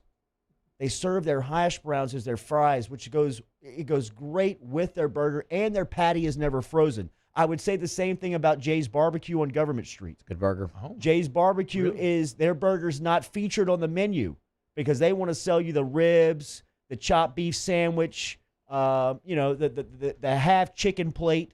But if you go a little off menu and you get a burger from Jay's Barbecue, the patty's never been frozen. They have great bread. My only pushback on it is it's a little small. It's a little small. So I mean, you're probably about a 4 or 5 bite. You probably could knock it out 3 bites. But look, you well executed. Ultimately, I want all the elements to come together rather than just be strictly married to size. Now, obviously, I don't want like an oversized bun with some little charcoal patty, but like if you want to go small, that's fine, but just make sure everything's proportional and it works. And if it works, then that's great. But on the size, I'll get 2 of them. On the size, exactly. On the size of it, if it's a little too small, I would serve 2 of them. You know what I mean? Like if you order a burger, you get 2. People are mentioning Superior Burger, It's which very good. Really? I'm kind of shocked. I cannot imagine ordering a burger It's at good. Superior. It's good. I'm kind of intrigued. I mean, I have a go-to. I've just served a turf fajitas, spinach beef queso, and 2 top shelf margaritas. I can't get away from my go-to. No. Phil's has a pretty good burger. Pretty good burger. The bacon. You got to get the bacon on it. The bacon is what makes it. I used to slam Louis back in the day. I think in terms of burger topping, so is overall it your mom's or our mom's? Our mom's. Our what mom's it is on Lee Drive is a diamond. Yes. It is a diamond. I'm telling you, next to Fuzzy's Taco. You can get a burger with boudin on top of it. Behind Raising Cane's, next to the Winn-Dixie. I do like when people use boudin as a topping. There's also a macaroni and cheeseburger there, too. You can get that on top of your burger. Okay, we're getting a little gimmicky now. No, it's Musso, good, I don't know if you're you. necessarily selling me. Danny's like me. Just like the classics. You can Danny look hadn't said in a the word. face. You got a recommendation? Portico in New Orleans. Yes, absolutely. I used to go. That's we how start I used going to start. local to New Orleans now. I mean, I used to start every Mardi Gras with a monsoon and a portico in New Orleans as soon as I get off morning radio, and it was a great way to start the day. How you handled a monsoon to start the day? Because it just dropped the hammer like cold trickle. Let's do this thing. Okay, so if we're talking overall burger theory, again, I think the bread is where it starts. Patty to bun ratio. It's very important. Absolutely. Extremely. But there are multiple routes to executing it correctly. I think if you use a pretzel bun versus a potato bun, you're allowed more meat probably in the pretzel bun than you would be a more simple bun. In terms of toppings, I don't think you just go wrong with a classic pickles, lettuce, tomatoes, although my favorite topping is, I think, a fried egg. I love a fried egg on a burger. I think it is absolutely delicious. Mason's Grill has a great hangover burger. They do. Where they put the egg on the bun. That's what I'm saying, dude. I mean, I don't know. Maybe it's just my love of sausage, egg, and cheese biscuits bleeding through into other delicious, tasty treats. The Cajun shrimp burger at Mason's. So good. Well, now I'm starving. That's a little too cute. No, it's so good. Congratulations to all of y'all. What's your go-to cheese? Pepper jack. I'm pretty, American. American. I don't know that I really have too much of a. I like provolone on a lot of stuff, but I normally guess I order American when asked. Yeah, I'm with Musso. Pepper jack. Pepper jack. Chad Durbin next. I don't know. Off the Bench with Colada and T-Bob. Daily brought to you here on Off the Bench by Coy's Diesel. Remember, online at coysdiesel.com. They're located on Goodwood and Airline. You can find them there. Light, medium, and heavy-duty diesel truck. Let Coy take care of you today. If you're broken down on the side of the road, need 24-hour roadside assistance, Coy can get to you as well. Bring it back to the shop, make the repairs, and get you back on the road. Online, coysdiesel.com. Now I got to figure out where I'm going to get a burger today. Go to coysdiesel.com, coysdiesel.com for all of your diesel vehicle needs. Look, it's not just if you need to get your diesel vehicle fixed, though. If you do, they have 24/7 emergency roadside assistance. You can also schedule service as well and go in. Look, why would you go anywhere but the place that has diesel in the name, right? It's all they do is diesel vehicles. But how about you want to upgrade your vehicle, right? Maybe you want to put like an exhaust on, new brakes, new gauges, pods, all of it. Even NOS is all available at coysdiesel.com. They got finance. They got all the parts you could possibly need. Go check out the website. It's a great introduction to what they do, coysdiesel.com. Saints coverage, Chiefs, Cowboys, Thursday night, Sunday night, and Monday Night Football. From the opening kickoff to the playoffs and the Super Bowl, the NFL lives on 104.5 ESPN Baton Rouge. Le posso offrire un caffè? Le posso offrire un caffè? Andiamo insieme da me, non c'è. Call Mr. Electric today for electrical repairs, upgrades, and installations. Are you a licensed contractor? There's lots of good contractors in Louisiana doing work the right way, but unfortunately, too many unlicensed contractors are working outside the licensing requirements. Working as a contractor in Louisiana requires a license for the company doing the work. The Louisiana State Licensing Board for Contractors wants to help you get licensed to allow you to conduct work legally. It's not difficult to get the license. We can help you. Go to lacontractor.org for more information. Licensed contractors, it's the law. If I built a van, it would do more than haul. It would carry my entire business. I'd make it available in dozens. Make that thousands of configurations. It would keep an eye on my fleet. And an eye out for danger. If I built a van, I'd make it available in diesel and gas. And I'd build it right here in South Carolina. Introducing the all-new Sprinter, starting at $33,790. Built in the USA. Mercedes-Benz. Vans. Born to run. Gulf Coast Office Products is a nationally recognized Savin office equipment dealer based right here in Louisiana. Over 100 employees strong, Gulf Coast has the boots on the ground to support all vertical markets from education, engineering, legal, and finance. With the latest in office technology from desktop to production segment units, Gulf Coast and Savin have the perfect fit for you. Call 225-756-2644. That's 756-2644 for Gulf Coast Office Products. Prompt, professional, reliable. If you're looking for a breath of fresh air with your AC and heating needs, call the professionals at Anison Bitter. Anison Bitter, a Rheem Pro partner, keeping your family comfortable for over 25 years. Gulf Coast Bank and Trust is a local bank with a straightforward philosophy. It's about doing the right thing for our customers. Participating in our community with annual local fundraisers, offering individual attention in a modern banking atmosphere with a trusted local company. Gulf Coast Bank invested in technology with a local touch, giving our customers the power to bank anywhere, anytime. We're building relationships through personal service as the bank that cares about you. Gulf Coast Bank and Trust, the bank that cares about you. At All Star Toyota, you get it all. If you're in the market for an all-new Toyota vehicle, come see our friendly and knowledgeable sales team at All Star Toyota. Located in Baton Rouge at the corner of Airline and Goodwood, we've been serving our community since 2005 by offering a large selection of new Toyota cars, trucks, and SUVs. Get behind the wheel of your dream car and take a test drive at All Star Toyota today.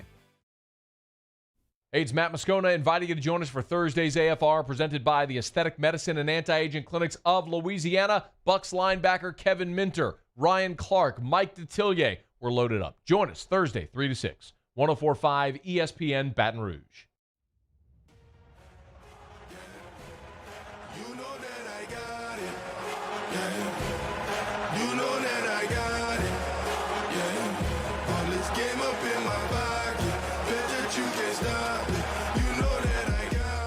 All-Star Toyota presents Off the Bench with Jordy Collada and T-Bob Hebert. ESPN Baton Rouge, New Orleans, Alexandria.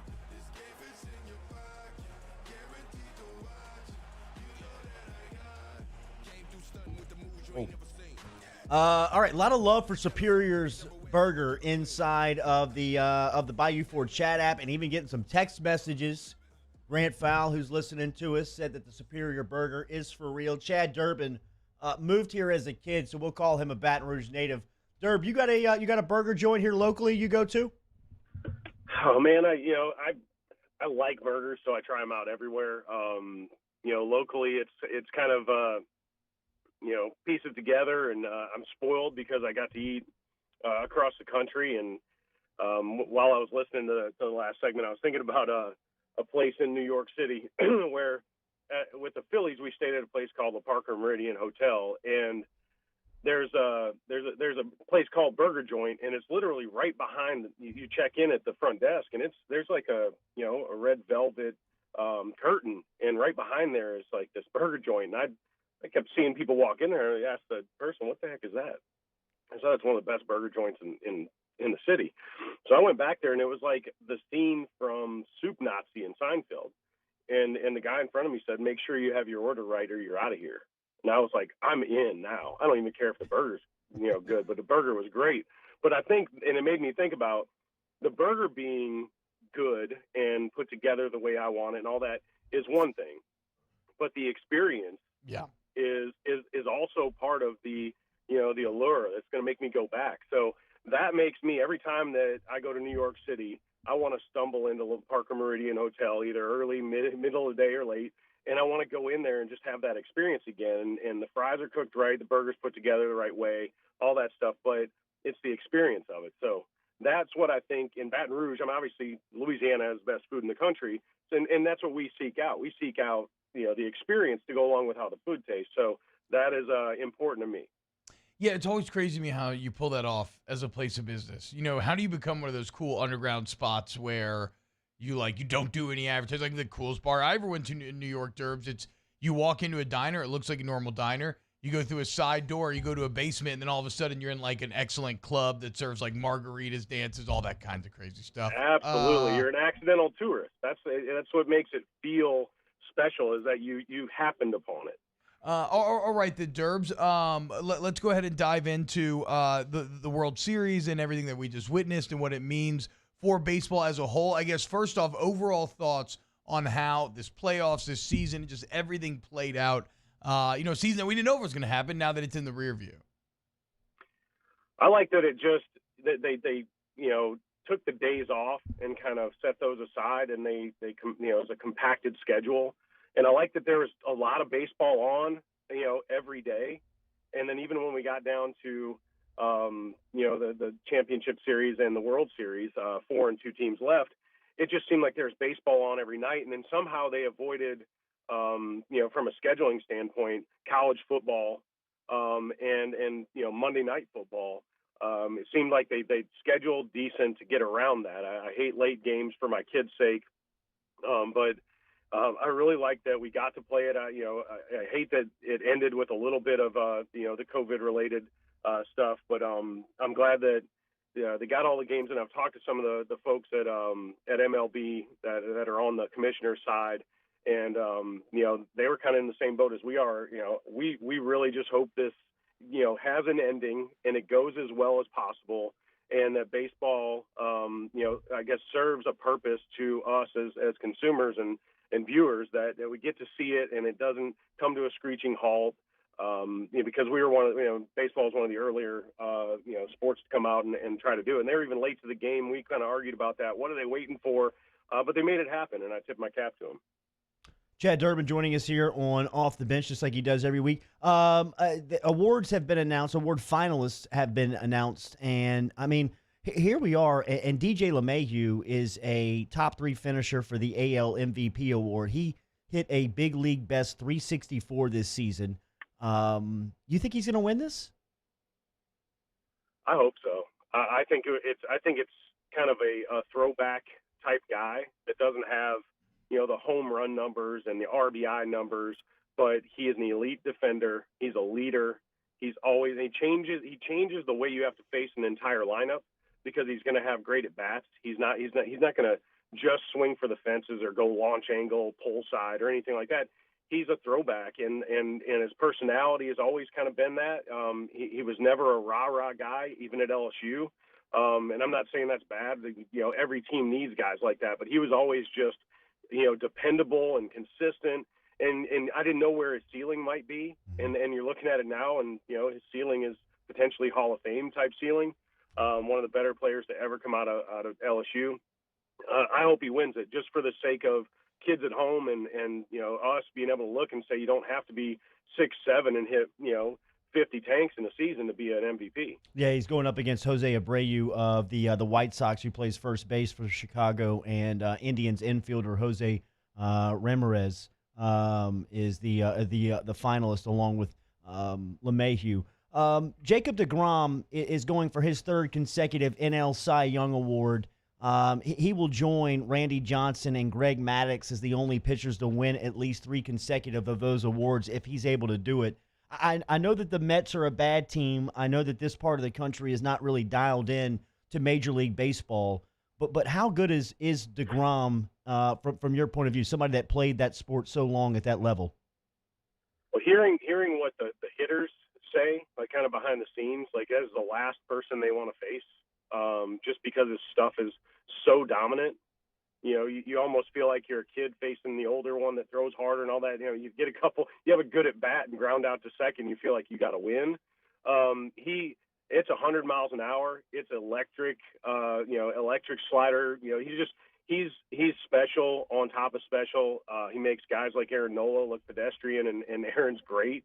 But he's the most dominant pitcher, in my opinion, in the game. There are other guys that might have a better resume this year for Cy Young, and it's typical of like the Mike Trout conversations. You get guys on great teams, and they do well. Everybody notices. But you get guys on teams that just aren't, they're not even fun to watch. He just goes out there and just dominates teams every 5th day, and probably the best pitcher in baseball. Mookie Betts could win the MVP in both leagues. He's a finalist. He won it in Boston in 2018. He also won his 5th consecutive Gold Glove. That's got to make you feel good, Moose. and he was a part of the World Championship. A little bit about Betts and a little bit about what you saw from the Dodgers as they captured this crown finally. So on the baseball side, Betts is, one of the better hitters in the game. He's got power. He hits to all fields. He's got speed. He's one of the most intelligent base runners out there. And we saw that actually in Game 6 on a routine ground ball. He just got a better secondary lead and jumped to home plate and just beat it. Beat the throw, and it wasn't bobbled. There was no hesitation. He had a great read and beat the ball to the plate. And that's, for anybody listening, you're usually talking about home runs and doubles and arm strength. He has all that stuff, but it's the little stuff that matters. And then on the side of just the pure athlete that, he's a leader in the clubhouse, does all that. But I've seen videos of him like running football routes as a wide receiver, just his conditioning or whatever. And you wouldn't, if somebody said, hey, that dude plays for the Cowboys or the Saints, you'd be like, yeah, I get it. And then I've seen him, drop step and dunk, on a basketball court, and you're just like, man, what can this guy not do? And he's always smiling. He's always got great energy. Went to the Dodgers, they were already an elite team, and he just kind of put him over the edge, X Factor type stuff. So I really hope guys like that. I'd really like to see Freddie Freeman win the MVP. I've played with him. I know how he goes to work. I know what type of hitter he is, what type of defender at first base and leader. And you're talking about the same stuff. These guys do all the things well at an elite level, top tier. So Mookie Betts wins it. I'm going to be really happy, but also I'm kind of pulling for a former teammate in Freddie Freeman. Purple team scored 7 last night to get a walk-off win over Gold in the Purple and Gold World Series over at the Bucs last night, 7-6. Jaden Hill will start tonight for the Purple squad. But Cade Doty came up with a big hit in the ninth last night, or in the last inning, to help preserve the victory for the Purple team. I know you're very familiar with Doty, and last year through the abbreviated season, not a lot of people got to know him at the college level. It seems like he is preparing for a breakout season in year 2. What do you know about him, and what do you expect? Well, he's always been, on these elite national type teams at the youth, in the amateur level, and then came to LSU. And, I actually was, 2 guys behind Nolan Kane in the line to vote the other day. And so, we got to talk just briefly while we're in line. You got to talk about something. And obviously we were talking about baseball. And I mentioned Cade, and he said, he had a lot of hard outs that didn't allow his average to be as high as it might have been otherwise. But he's built for it. He's not like a kid that came in and needs to put on 25 pounds. He looks the part getting off the bus. And then, actually to pivot from there, another guy that he mentioned while we were in line was the Garrett Edwards kid that started. And none of the articles, I didn't get to see this, but none of the articles, nobody really gave a whole lot. But he's a 6'5", all-world basketball player. It's Class B, but he was the player of the year in basketball. And immediately I started to gravitate towards that. I love guys that played other sports at an elite level that come into baseball, for all the reasons that I've talked about, numerous times on the show. But he pitched well last night.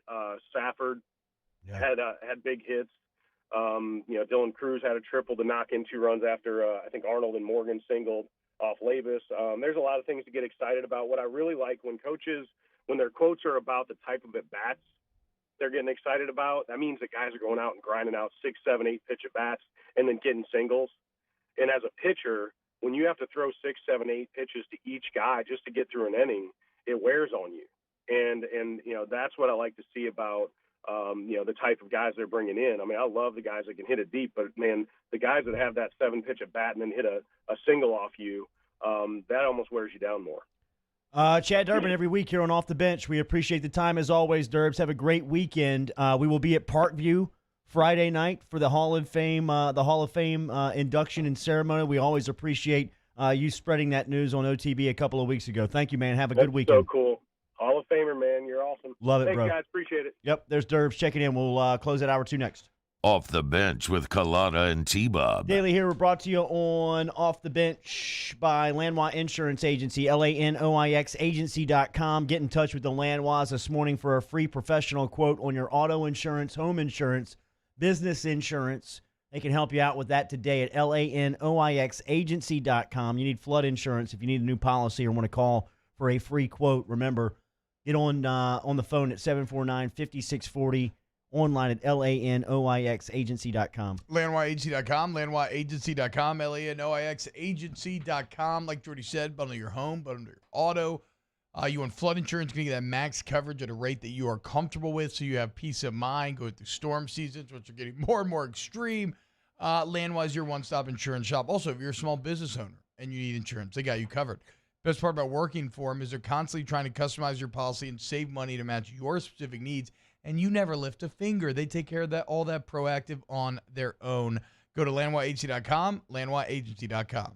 In times of need, get a full list of phone numbers, websites, and other important emergency information on the Demco Stormwatch page at 1045ESPN.com. If I built a van, it would do more than haul. It would carry my entire business. I'd make it available in dozens. Make that thousands of configurations. It would keep an eye on my fleet. And an eye out for danger. If I built a van, I'd make it available in diesel and gas.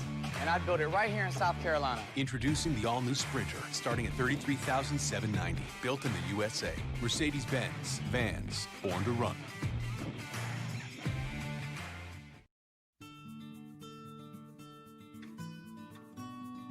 This is a house call. This is a follow-up appointment. This is a diabetes checkup. This isn't just more convenient care, it's more advanced care.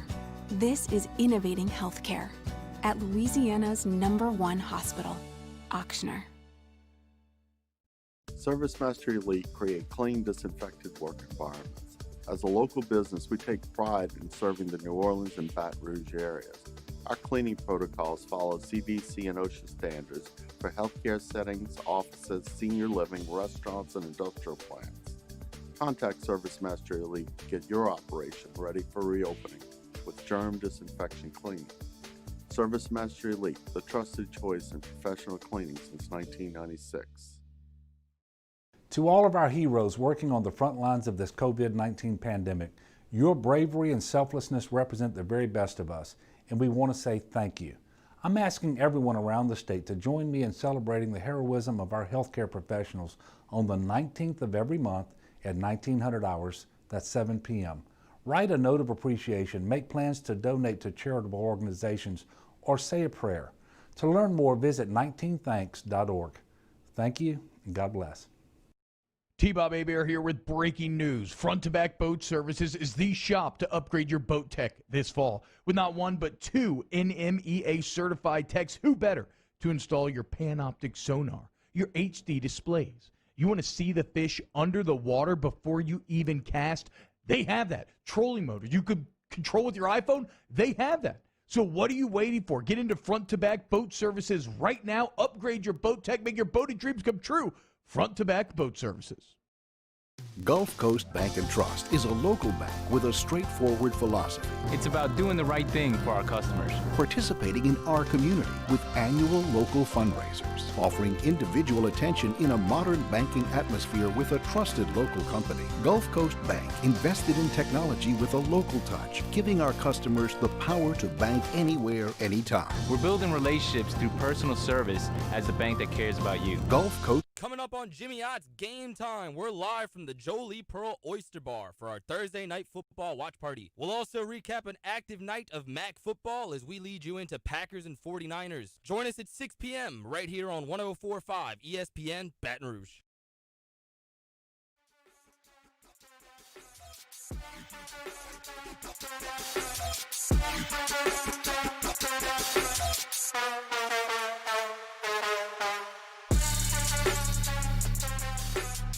All-Star Toyota presents Off the Bench with Jordy Collada and T-Bob Hebert. ESPN Baton Rouge, New Orleans, Alexandria. All right, stick around. Hour 3 OTB OT coming up as the New Orleans Saints and Tampa Bay Buccaneers will meet up Sunday night. T-Bob will break down that matchup as the #1 spot in the NFC South is on the line. Saints already with a victory in Week 1. This could go a long way here in Week 8 to close out the Bucs and go undefeated versus Brady Tom Brady and Tampa, as that will be a Sunday night performance in Raymond James Stadium. It'll be Antonio Brown's debut performance with Tampa Bay. Will Mike Thomas be available? He was at practice yesterday, according to Nick Underhill, alongside Emmanuel Sanders. Drew Brees and Alvin Kamara were both on the injury list this week for New Orleans. It seems like both of those guys are going to be okay. They'll be ready to play on Sunday night. The big question mark is around the all-pro wideout and the offensive player of the year in the league last season, Mike Thomas. What is his status going to be for this showdown? It kind of feels like he's going to play. I think so. He's been practicing. I would expect him to. It's a massive game. You've erred on the side of caution. I know it's a hamstring, not the original ankle that is holding him out now, but I think he will. I think Emmanuel Sanders plays. I think Marquez Callaway plays. I think Saints full strength. This is a 1-minute bite, so let's get to it. Sean Payton talking about Tampa Bay's improvement between weeks 1 and 8.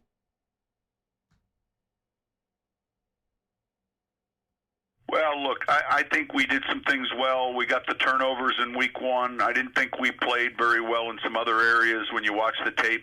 And I think it was more just projecting how the season would unfold.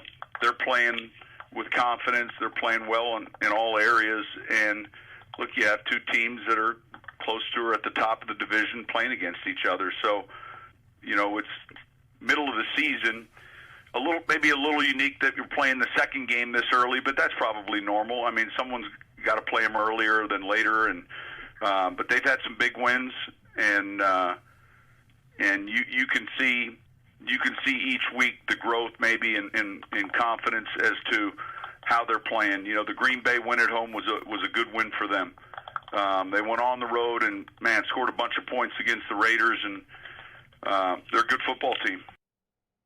Hour 3 OTB OT coming at you. Remember, we will be back tomorrow to close out your week here on Off the Bench, driven and powered by All-Star Toyota. Have a good, safe Thursday. I'll be back with you tomorrow morning, 7 a.m. Stick around. T-Bob, OTB OT, coming at you from 9 to 10 o'clock. All right, like you said, stick around. Not only will we preview Saints Bucs, we'll try to rank the SEC 1 through 14 now that we're halfway through the season, and Musso gives you some purple and gold breakdowns on baseball. Off the Bench with Kalata and T-Bob. Ochsner Sports Medicine, remember 3 locations in New Orleans, Covington, and Baton Rouge. All state-of-the-art facilities. They can get you back into the game, get you back into the pool, get you back into competition as quickly and as safely as possible under one roof at all locations. You can get an MRI, you can get surgery, you can get physical therapy, you can get back up and operating, back active again from Ochsner Sports Medicine program. Look around on Friday nights on high school football fields. You will see Ochsner as a part of our community. They are local. They are all over the place. They are partnered with the New Orleans Saints, with the New Orleans Pelicans. They are Louisiana. Remember, online, ochsner.org. Ochsner.org. Go to ochsner.org. If you get injured, you already know where to go. When you go to Ochsner, look, everything is about maximizing your experience, maximizing your potential. And that's both if it's injury or even if you're just trying to get bigger, stronger, faster, right? Check out Ochsner Performance Training. We get the same training that the pros do. Ochsner.org. Hello? What's up, E? What you doing? Chilling at the office working. You? Hanging at the job site. Chilling. Roof's up? Hey, Greg, roof up? Roof's up. Roof's up. Roof's up. Roof's up? Roof's up. Roof's up! Roof's up! Beautiful roof every single time. True. Do you know someone who sets a good example for all of us to follow? Someone who shows leadership, selflessness, and service to their community without being asked? We think that's the definition of a good citizen, and so does Citizens Bank and Trust. If you know someone who exhibits all of these qualifications, nominate them for a Good Citizen Award, and they could receive $500 from Citizens Bank. And we'll recognize them here on the show. Get the details at citizensbankandtrust.com, and then nominate your good citizen. This isn't just another day. It's so much more. Kelly's life was put on hold when her Ochsner primary care doctor discovered a rare blood disorder. Her doctor connected her to an Ochsner care team of cancer, heart, and kidney specialists. With multiple primary care locations around Baton Rouge, same-day appointments, and online scheduling, we're relentless about keeping you healthy. Auctioner Baton Rouge, innovating healthcare for Kelly. I've been doing business with Luba for 25 years. They're dependable, trustworthy. It's just the attention to detail with our clients. Our folks have years and years of experience. They're highly trained professionals, but many companies have that asset. What I'd like to think makes Luba a bit different is that we use those talents in a way that truly is dedicated to serving the needs of the folks who depend on us. Are you a licensed contractor? There's lots of good contractors in Louisiana doing work the right way, but unfortunately, too many unlicensed contractors are working outside the licensing requirements. Working as a contractor in Louisiana requires a license for the company doing the work. The Louisiana State Licensing Board for Contractors wants to help you get licensed to allow you to conduct work legally. It's not difficult to get the license. We can help you. Go to lacontractor.org for more information. Licensed contractors, it's the law. Gulf Coast Office Products is a nationally recognized Savin office equipment dealer based right here in Louisiana. Over 100 employees strong, Gulf Coast has the boots on the ground to support all vertical markets, from education, engineering, legal, and finance. With the latest in office technology, from desktop to production segment units, Gulf Coast and Savin have the perfect fit for you. Call 225-756-2644. That's 756-2644 for Gulf Coast Office Products.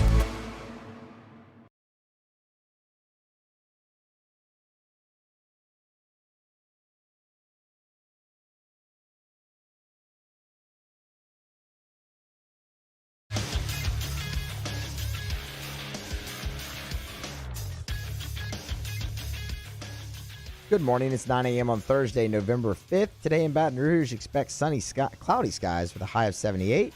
In case you missed hour 1 or 2 of the show, catch that up at the on-demand section at 1045ESPN.com, brought to you by Carriages. Make sure you're following today's show on Twitter at OTB_ESPN. You can watch us live over at the 1045 ESPN YouTube channel and interact inside the Bayou 4 chat. And make sure to get subscribed to the Off the Bench and Off the Bench Overtime YouTube channels. Set your notifications. New content is posted there daily. OTBOT starts right now.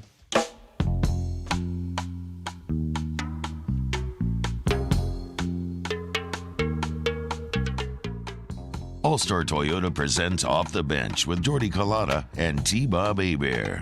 ESPN Baton Rouge, New Orleans, Alexandria.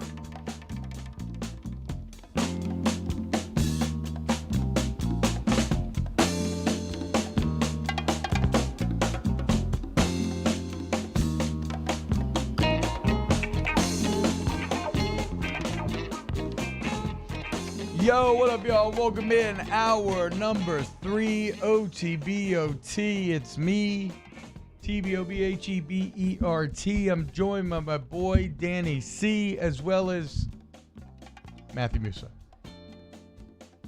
Welcome back. Going to be a fun final hour here, as there's a few things I want to get into. First of which, we're going to talk a lot of Saints here, as Drew Brees and Alvin Kamara are on the injury report. What does it mean? I want to talk about Marcus Davenport, because you are slowly but surely seeing him become a beast. Some changes on the Buccaneers defense, what's going on there.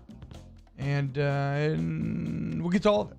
I think coming up after that, like we said, I'm sorry, I'm deep into thinking hole right now. I'm trying to rank, we're halfway through the SEC season. And I'm trying to rank the SEC 1 through 14. And the top is relatively clear. While there's a little bit of movement within it, there's only 5 teams that have winning records. So I think it's easy to just kind of shuttle them to the top. Trying to parse 6 through 12, really, where it's just a mass of 2 and 3 or 2 and 4 teams is really tough. So if you have any opinions, if you can help me out at all, give me a hand. We'll get to that list. And then Musso, coming up a bit later in the hour, will give you his breakdown of Purple and Gold World Series Game 1, as that went down yesterday.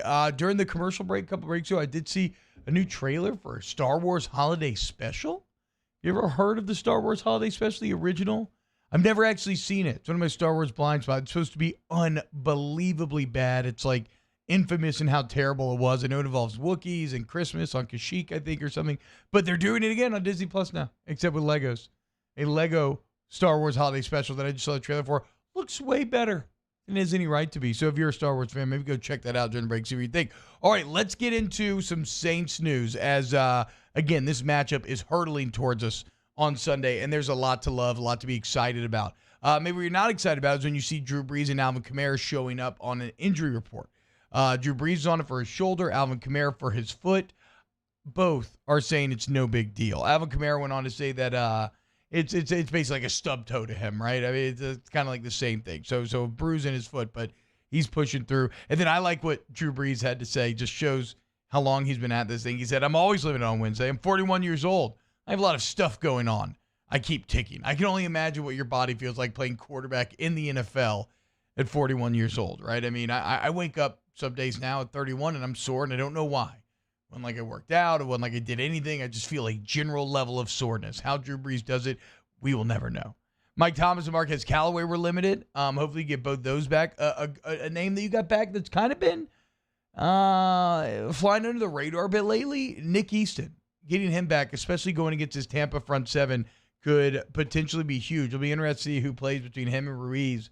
But he is back from concussion. He is practicing fully, as is Emmanuel Sanders, who has returned from that COVID-19 list. So the Saints getting healthy, getting guys back at quite literally exactly the right time. I mean, we touched on it yesterday. This is a fascinating matchup where you could have you could have Antonio Brown and Mike Thomas both returning in the same game. We talk about receiving star power. In terms of Bucs injury report, William Golston remains out. He's on the COVID-19 list. Ali Marpet missed their guard, missed a practice on Wednesday with a concussion. Chris Godwin is an interesting case because he is back practicing on a limited basis, but he's coming off of a broken finger, and they basically said, like, it all depends with Godwin. Can he actually catch the ball? If Godwin is back, then that Bucs receiving core gets even more extreme, as you will now have Mike Evans, Antonio Brown, Chris Godwin. You got Gronk, who's been coming along, and you have Leonard Fournette. How about this? Leonard Fournette is Booger called this. Remember a couple weeks ago, I was like, "Oh, what about Ronald Jones?" Everybody's talking about Fournette, but here he is. He had three 100-yard games in a row. He was fifth in the NFL in rushing yards. Well, since that moment 2 weeks ago, in which Booger kind of laughed at me and said, "Look, Fournette was hurt. He will be the starter as he continues to acclimate." Since that moment, Jones has 20 carries for 57 yards. Fournette has 26 carries for 102. And if you look at Sunday's game against the Giants, Fournette actually played 3 times the amount of snaps that Jones did after Jones fumbled early on. So it looks abundantly clear that Leonard Fournette is working his way into that RB1 role for Tampa Bay. I want to get into Tampa's defense in a bit, and I want to talk about kind of the turnovers that they're forcing and how they're forcing them. But first, let's talk a little Saints, because one of the things we're going to get in with Tampa is that one of the reasons I think why they're forcing so many turnovers, why they're having so much success, is they are pressuring the quarterback. That front seven, Devin White blitzing through the A gaps, the B gaps, just blitzing in general is murdering people this year. And anytime you have a front seven like that, I mean, you feel great as a defensive back. It makes wild throws, it forces mistakes, it forces picks. Well, how about this Saints pass rush? It's gotten much better since Marcus Davenport has returned. I mean, you could just feel it. But how about the numbers behind Marcus Davenport? I didn't quite realize this. This comes from the Pro Football Focus Saints account at PFF_Saints. So he was hurt, obviously, at the beginning of the year. But since he's been back, look at this impact. He has a 27.9% pass rush win rate. All this means is that basically on 28% of the times that he is rushing the passer, he is beating that one-on-one block. He is winning that exchange. If you think 28%, well, is that good? Is that bad? How's this for context? That leads all NFL defenders who have at least 50 pass rushes here in 2020. So quite literally, if you've rushed a passer at least 50 times, no one has been as consistent or effective as has Marcus Davenport. If you also look at his overall number of pass rushers, if he is getting QB pressures at a 19.7% clip, essentially 20%. So what that means is 1 out of every 5 times which he rushes, he's almost getting home. And again, that would go with the win rate. And again, in terms of, well, where's the context here, T-Bob? Is that good? Is that bad? That is third among all NFL defenders. So you are seeing the growth from Marcus Davenport that you wanted to see so long, right? I mean, you are seeing why you committed all these resources to him. And I think the reason why you're seeing it is a couple of things. Look, first off, I think it's just quite simply, it's experience. It's time on task. One of my best friends from LSU, Joe Barksdale, played O-line in the league for almost 10 years. And I remember talking to him going into year 7, and he's telling me, I feel like I finally know football for the first time. Imagine that. You've been playing the game of football since you're 9 years old. You played it on every single level. You've been in the league for 7 years. And at that moment, you feel like you're finally just truly knowing the game of football and it's in and out. So the ceiling on the learning curve, it's infinite. You can always be learning. You can always be improving. And that's what you're seeing with Marcus Davenport. And I really liked what Dennis Allen had to talk about or was explaining when he was talking about the improvement that you've seen out of Marcus Davenport. And to me, Musso, it kind of reminded me of baseball a bit, where when Marcus Davenport was young, he was just relying on his brute kind of physical ability, right? And that's fine. He is elite in the physical department. It's why he got drafted so high out of UTSA. And you can still have success just by taking advantage of those physical skill sets. But where you bring it to the next level, where you end up leading the league in pass rush win rate, where you end up third in pressures in the league, is when you take that physical skill set that you have and you elevate it to another level because you've improved the mental side of your game. And so instead of just relying on your natural instincts and reacting to what the offense does, you go in there with a plan, right? And I say it reminds me of baseball because when you're thinking about being a pass rusher, and it's not as one-sided as baseball because both are trying to do this, but it's a bit like hitting where you're trying to kind of guess or recognize pitches, right? Okay, is this lineman heavy on his hands? Is he light on his hands? You can see that bend in the fingertips. If he's heavy, depending on the situation, right? Is it 1st and 10, 2nd and 5, 3rd and long? You use all of these different elements to try to figure out, okay, is it a run or a pass? Again, you see those bent fingers, there's a good chance it's a run. You see those light fingers, there's a good chance that guy's kicking back and it's a pass. When you're looking at the formation, does it look like he'll have help? Is there a running back on your side that could chip you? Is there a tight end? Do they motion somebody in right before the snap? Based on your film study, do you have an idea of which way the protection is sliding? I mean, all of these different elements come together. You have to quickly assess all of this, and then you make a plan, right? And it's not that your plan is always going to work, right? I mean, people guess at pitches in the MLB, right? You think, okay, I'm getting a fastball here. I'm going to change up here. And you're not always right. But when you are, big things can happen, right? And when you look at the rates, it is kind of similar, right? A 20% pressure rate is considered elite. And so you need to try to be right like 1 out of those 5 times. And that's what you're seeing out of Marcus Davenport this year. He is learning how to evaluate the situation mentally, how to quickly come up with a pass rush plan. If he sees help coming from the outside, maybe he wants to set up that chip before fighting back inside. Maybe he wants to just try to dip and rip and split it. Like, come up with a plan, stick to that plan, and then see if it pays dividends. And thus far, it absolutely has. And when you look, you just continue to project out on Marcus Davenport. If he can stay healthy, this guy will be an absolute terror for the Saints for a long time. So he's been spectacular. And his ride's got to make Saints fans feel. And that's also like if you're talking about being needed because Cam Jordan's taking a bit of a step back, it feels like this year. That has definitely helped out a lot in that regard. And look, this is the conversation that's going to be on the line for the Saints on Sunday. Is this truly a contender, right? Or is this truly a Super Bowl caliber Saints team? And it's tough to be a Super Bowl caliber Saints team without an elite pass rush, or maybe at least one elite pass rusher, right? It's something that you're seeing the Titans run into right now. It is killing them. There's a reason why the Titans give up the highest 3rd down conversion rate in the entire NFL, and it's because they cannot rush the passer. There's a reason why the Saints have been so much better at getting off the field on 3rd down since Marcus Davenport returned, and that's because they are rushing the passer much better. And speaking of which, that's why Tampa's been so damn good at forcing turnovers this year. A name to watch out for on Sunday, if we're going to be focusing on the Saints receivers and everybody's returning there, the people that are going to try to stop him, how about 3rd-year corner Carlton Davis? Right now, he is taking full advantage of playing behind that Tampa front seven. I'm not going to sit here and tell you that he's like a super dominant tight end or super dominant corner, but he does lead the league right now with 4 interceptions. And in fact, if you look at Tampa Bay as a whole, they lead the league with 11 interceptions, which is one shy of the total of the entire last year for the Bucs. And the Bucs have turned the ball over too. I mean, remember, Brady was throwing pick sixes on a weekly basis at first. And even with those factors in, you're looking at Tampa Bay being +6 in turnover margins. It's top 5 in the NFL. Think about where they were a year ago this time.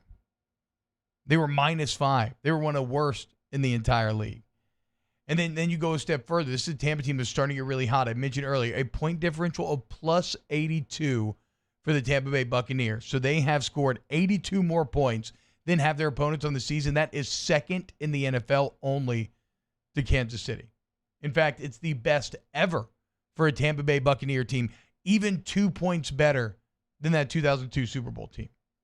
So this is a legitimate Tampa team. It's a team that has grown immensely from when you saw them week 1, right? And for both teams, the key kind of remains the same. You both have elite quarterbacks that are playing at a great level right now that are both locked in. And who can make the other one more uncomfortable? Will it be Devin White in that pass rush? Will it be Marcus Davenport and the Saints pass rush? If you look at game 1, the ability to make Tom Brady uncomfortable is how the Saints had so much success.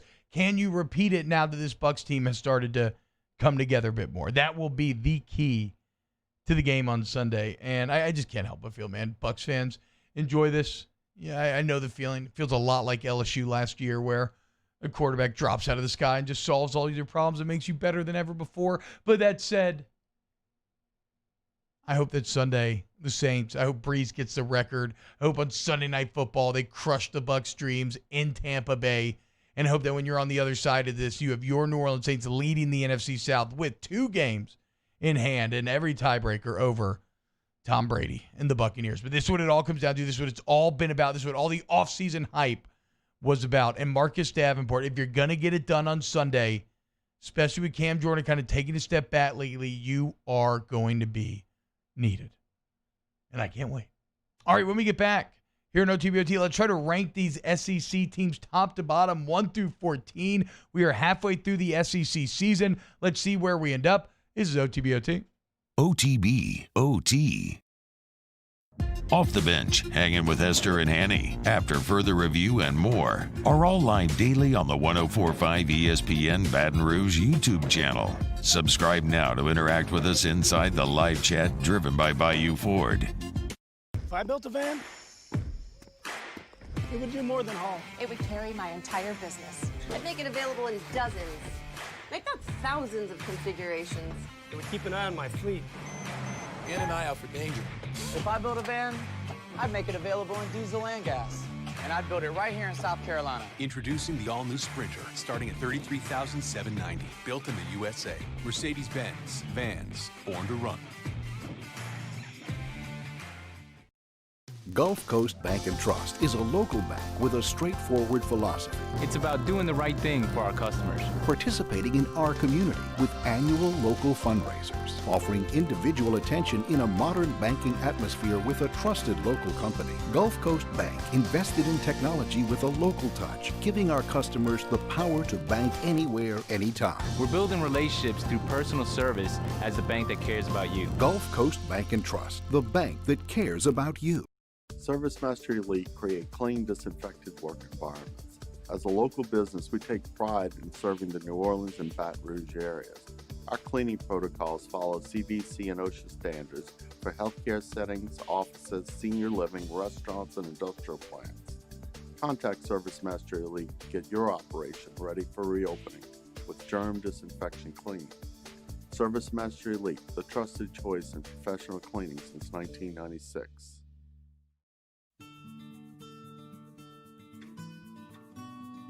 This is a house call. This is a follow-up appointment. This is a diabetes checkup. This isn't just more convenient care, it's more advanced care.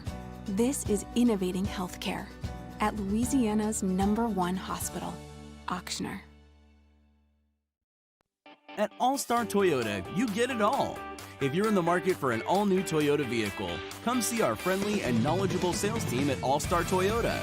Located in Baton Rouge at the corner of Airline and Goodwood, we've been serving our community since 2005 by offering a large selection of new Toyota cars, trucks, and SUVs. Get behind the wheel of your dream car and take a test drive at All-Star Toyota today. To all of our heroes working on the front lines of this COVID-19 pandemic, your bravery and selflessness represent the very best of us, and we want to say thank you. I'm asking everyone around the state to join me in celebrating the heroism of our healthcare professionals on the 19th of every month at 1900 hours, that's 7 p.m. Write a note of appreciation, make plans to donate to charitable organizations, or say a prayer. To learn more, visit 19thanks.org. Thank you, and God bless. T-Bob Hebert here with breaking news. Front to Back Boat Services is the shop to upgrade your boat tech this fall. With not one, but two NMEA certified techs, who better to install your Panoptic sonar, your HD displays. You want to see the fish under the water before you even cast? They have that. Trolling motor you could control with your iPhone? They have that. So what are you waiting for? Get into Front to Back Boat Services right now. Upgrade your boat tech. Make your boating dreams come true. Front to Back Boat Services. I've been doing business with Luba for 25 years. They're dependable, trustworthy. It's just the attention to detail with our clients. Our folks have years and years of experience. They're highly trained professionals. But many companies have that asset. What I'd like to think makes Luba a bit different is that we use those talents in a way that truly is dedicated to serving the needs of the folks who depend on us. Yo, join us for a Thursday edition of Hanging with Hester and Haney presented by Richards Honda from noon to 3. We'll start to navigate around the college football slate and also do a deep dive into Saints Buccaneers. Join us on 104.5 ESPN Baton Rouge.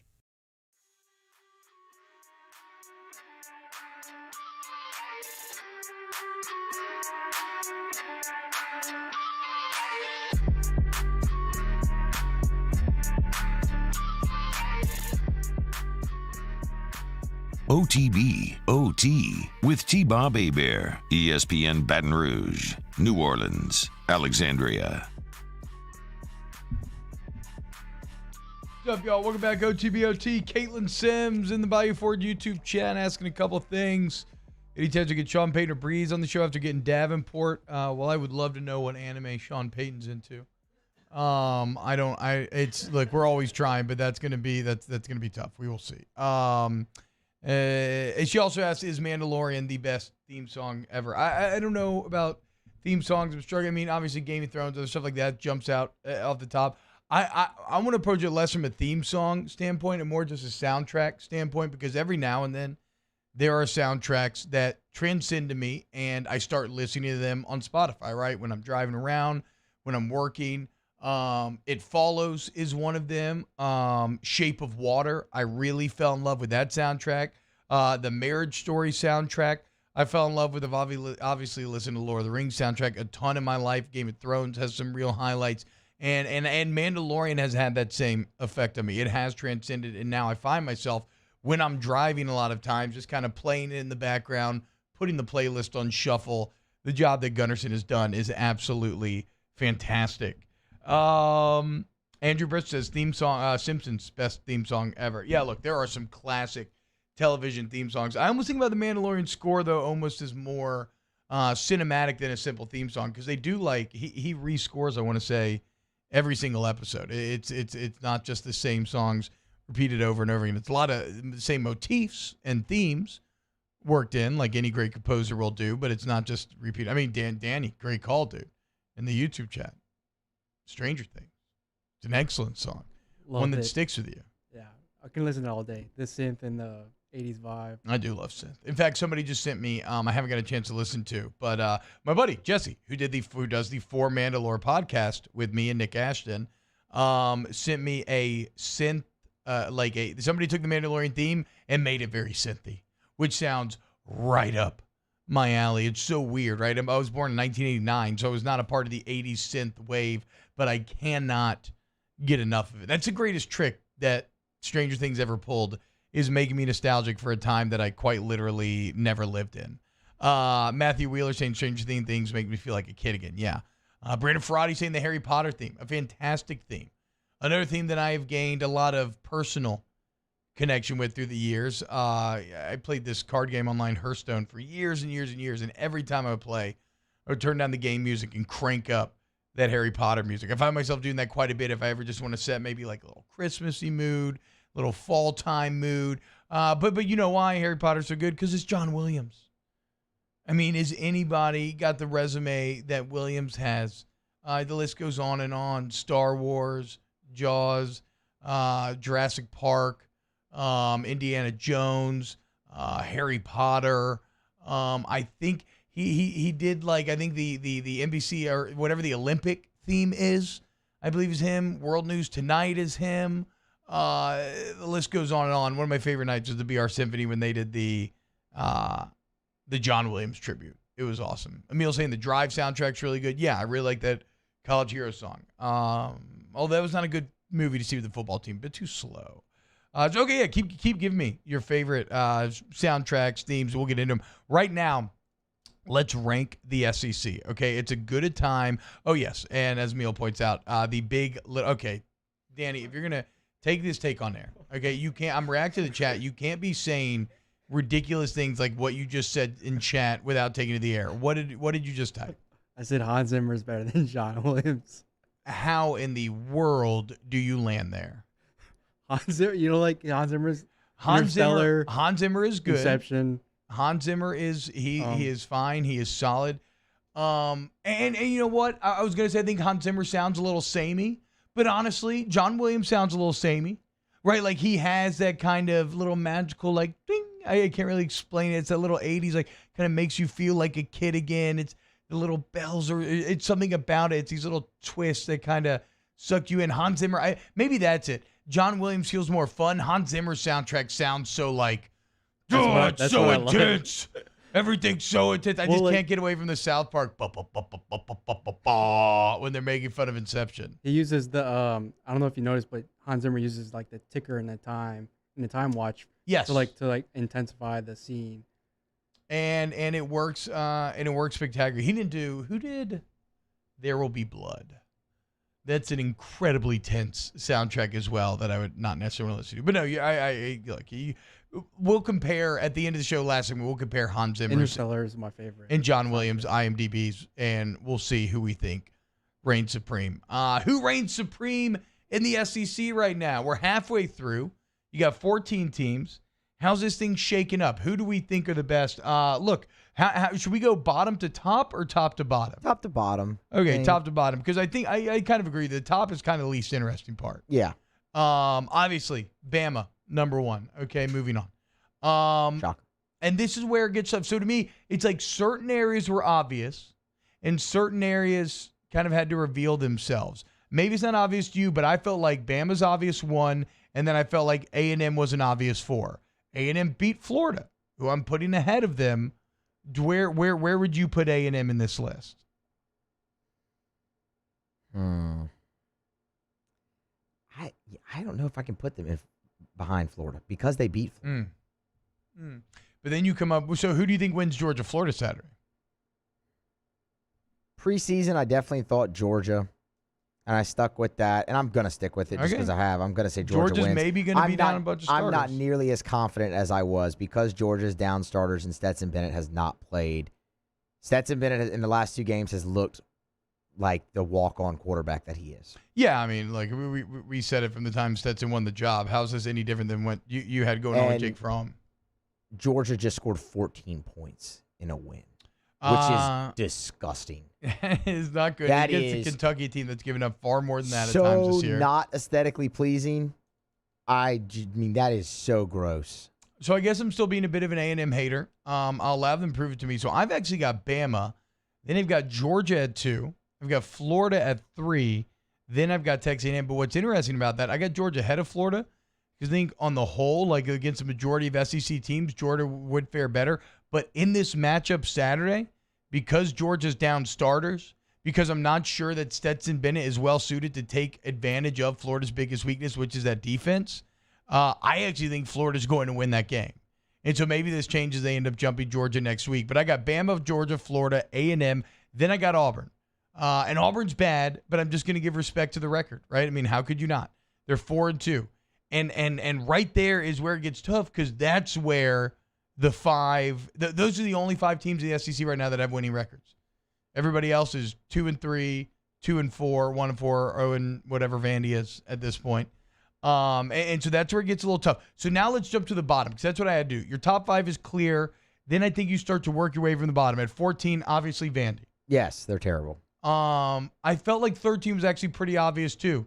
Yeah, it in is. the end, and it's Mississippi State. Exactly. It's Mississippi State, which again, how disappointing for LSU. You get no credit for the win over LSU. You get no.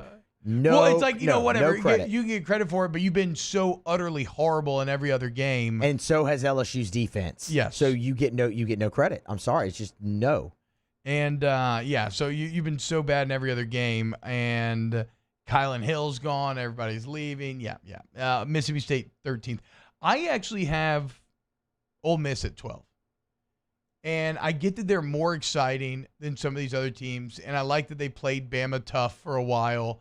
But ultimately, do they have a good win? They barely beat Kentucky, and then which is not that impressive, and then they beat up on a Vanderbilt team that everybody beats up on. They beat Kentucky because Kentucky missed an extra point. Yeah, so I actually have Ole Miss at 12, and I feel pretty comfortable about that. And this is where you really get into the mix because now we got to rank LSU, Missouri, Arkansas, Kentucky, Tennessee, and South Carolina.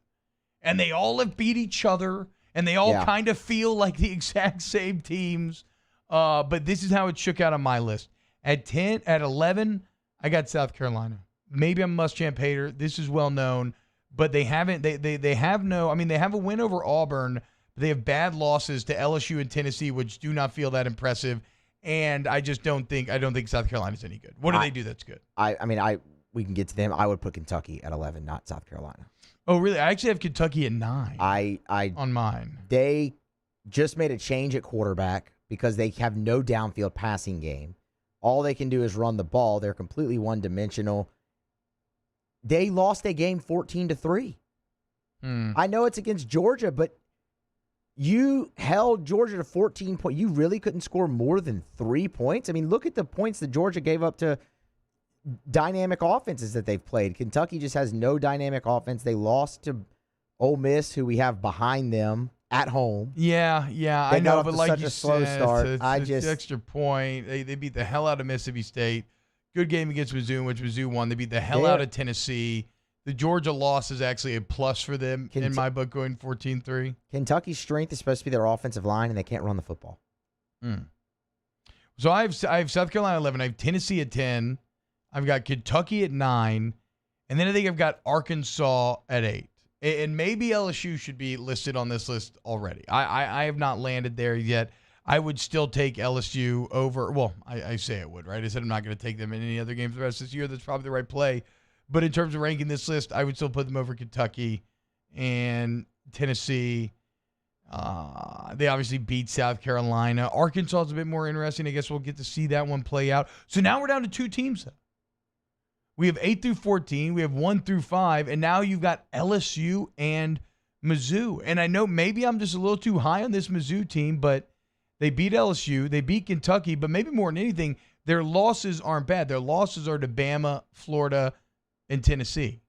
And they're a team that didn't have everything figured out in the beginning. Bazelak continues to come along. You've heard people come on this show and talk very well about him. Is Mizzou the 6th best team in the SEC? No, I don't think so. But out of this bad group. That's the thing. It's out of the bad group. It gets tough to put LSU in front of them. You could you could lost to them. I know. You could argue putting Arkansas in front of them, honestly, though, T-Bob. But I don't know if Arkansas is you're splitting hairs with this group. Yeah, we are splitting hairs. And it's a very sports talky conversation for that reason. As far as Arkansas goes, I just don't know. I mean, I don't think they have any quality wins, right? They don't, but they've just looked better. Arkansas has competed in every game they've played this year. They even competed with Georgia for a half. Before getting blown out. I mean, they look totally different. They're playing with energy. I know. Chad Morris was the problem. Make no mistake about it. I guess the problem is they're just playing so over their head. Like, we know what that is from a talent perspective. I still struggle to put them above LSU. No, I mean, we had that conversation in the break, and I agreed that LSU talent-wise is probably they're in the top 5 in the SEC. Yeah, no, for sure. Maybe the top 3. LSU. All right. Okay. It feels weird. Okay. Yeah. I'm gonna do it. We'll see. I'm very interested to see if this plays out. So, okay, our final SEC rankings list. We got Bama 1, Georgia 2, Florida 3, A&M 4, Auburn 5, and then this is where it gets interesting. I'm actually going to put Mizzou at 6 right now. We'll see. We'll see if it works out. But I'm putting Mizzou at 6, LSU at 7, Arkansas 8, Kentucky 9, Tennessee 10, South Carolina 11. You got the Mississippi schools, Ole Miss and Mississippi State at 12 and 13, and then Vanderbilt, of course, at 14. Those are your SEC rankings halfway through the season. Let's save this list and circle back around. I'll go to save in the Google Docs, and we will see if this ends up being the case. Because when I look at Missouri's schedule, it should get way easier, and they'll have the chance to prove if indeed I am right or if I'm giving them too much credit ranking them here. All right, when we get back here on OTB OT, more of your comments, and we'll get Musso to break down Game 1 of the LSU Baseball Purple and Gold World Series. Off the bench overtime. Stick around. OTB OT. Go to Hooters on game day. Why? Because Hooters is your headquarters for football. Again, you ask why. Well, the answer should be obvious, right? It has all the elements you love so much: the wings, the beer, the sports, the excellent televisions, newly renovated if you go to the Sea and Lane location. It's got the Hooters girls. It's got everything that you could possibly want in your American football loving heart, right? But if you can't get into Hooters because it is a pandemic and seating can be limited at times, why not bring Hooters to you? Download the Hooters phone app and you will get a free appetizer. That's right. So you download the app, you get a free app. How simple is that? And it's just one of many food and drink deals we found there on the app. You can also go to HootersToGo.com. Go ahead and order that food, get it delivered right to your house, get your wings to fly. So this year, it's a weird year. Less tailgating, less going to the games, less going out to Hooters for the games. If you're watching at home, you're hosting a party, don't cook, don't clean, just get Hooters. Go to HootersToGo.com today. Our listeners fire off their opinions on the JimsFirearms.net hotline at 499-1045. Keep listening for your next chance to shoot us your thoughts with the JimsFirearms.net hotline on 1045 ESPN Baton Rouge. If I built a van, it would do more than haul. It would carry my entire business. I'd make it available in dozens, make not thousands of configurations. It would keep an eye on my fleet and an eye out for danger. If I built a van, I'd make it available in diesel and gas. And I'd build it right here in South Carolina. Introducing the all-new Sprinter, starting at $33,790. Built in the USA. Mercedes-Benz. Vans. Born to run. Gulf Coast Bank and Trust is a local bank with a straightforward philosophy. It's about doing the right thing for our customers. Participating in our community with annual local fundraisers. Offering individual attention in a modern banking atmosphere with a trusted local company. Gulf Coast Bank invested in technology with a local touch, giving our customers the power to bank anywhere, anytime. We're building relationships through personal service as the bank that cares about you. Gulf Coast Bank and Trust, the bank that cares about you. This isn't just another day. It's so much more. Kelly's life was put on hold when her auctioneer primary care doctor discovered a rare blood disorder. Her doctor connected her to an auctioneer care team of cancer, heart, and kidney specialists. With multiple primary care locations around Baton Rouge, same-day appointments, and online scheduling, we're relentless about keeping you healthy. Auctioneer Baton Rouge, innovating healthcare for Kelly.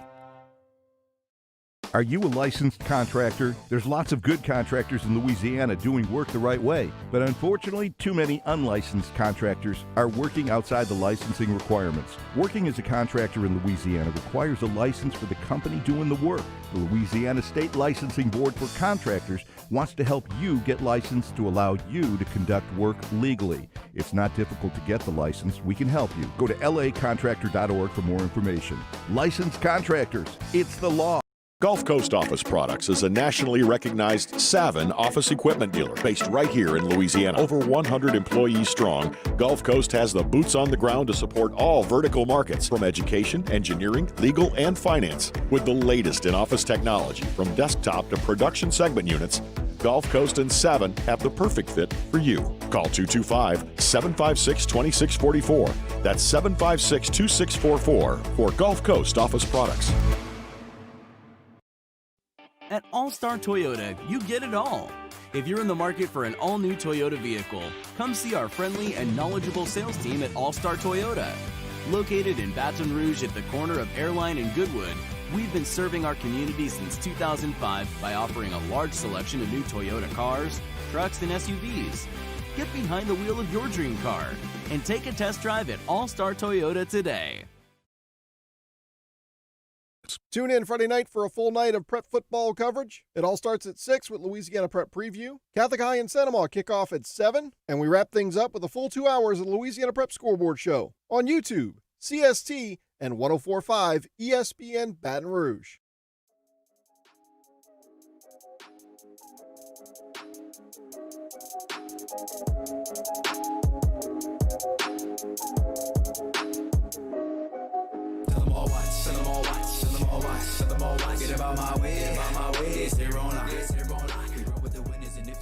OTB, OT, with T-Bob Hebert, ESPN Baton Rouge, New Orleans, Alexandria.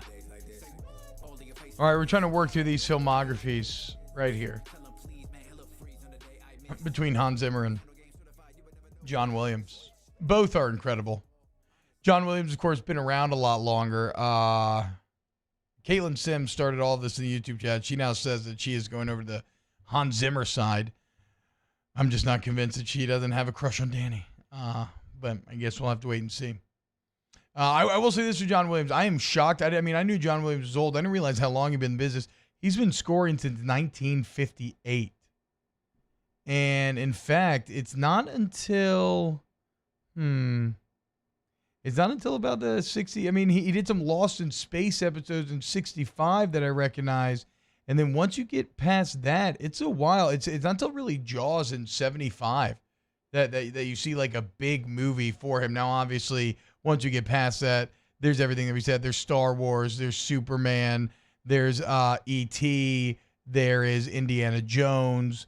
I mean, the list, Harry Potter, like we said, JFK, Home Alone movies, obviously incredible. Schindler's List, Saving Private Ryan, AI, The Patriot, Catch Me If You Can's a great movie. I love Minority Report. It's solid. Munich was a pretty good movie. Never saw Adventures of Tintin. Heard it was great. It's going to be The Post, another Academy Award winner. I'm just going down the list, Danny. It's going to be real hard for Hans Zimmer to compete with this. But we'll continue to dive into this. I think you're biased because of Star Wars. Well, it's not just Star Wars, though, right? It's everything. It's everything that if there wasn't age Star group. Wars in the list, I feel like No, because I don't actually listen to the Star Wars soundtrack as much as I listen to Indiana Jones or Harry Potter. So I think I even, for me personally, like I do love the Star Wars soundtrack, obviously, but it's just that he hits all the nerd stuff, and I'm not an '80s kid. I'm definitely a '90s kid. Like I said, born '89. But his filmography lines up with my childhood very much. the reason why I choose Hans Zimmer is because of that combination of Christopher Nolan. I mean, I just love that combination. How many times they like work together? Yeah, and they've created like great films like Interstellar, Dark Knight. Nolan knows what he wants. He knows exactly what he's going to get out of Hans Zimmer as well. Did Hans Zimmer do Mad Max: Fury Road?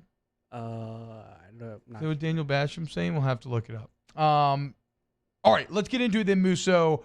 Purple and Gold World Series.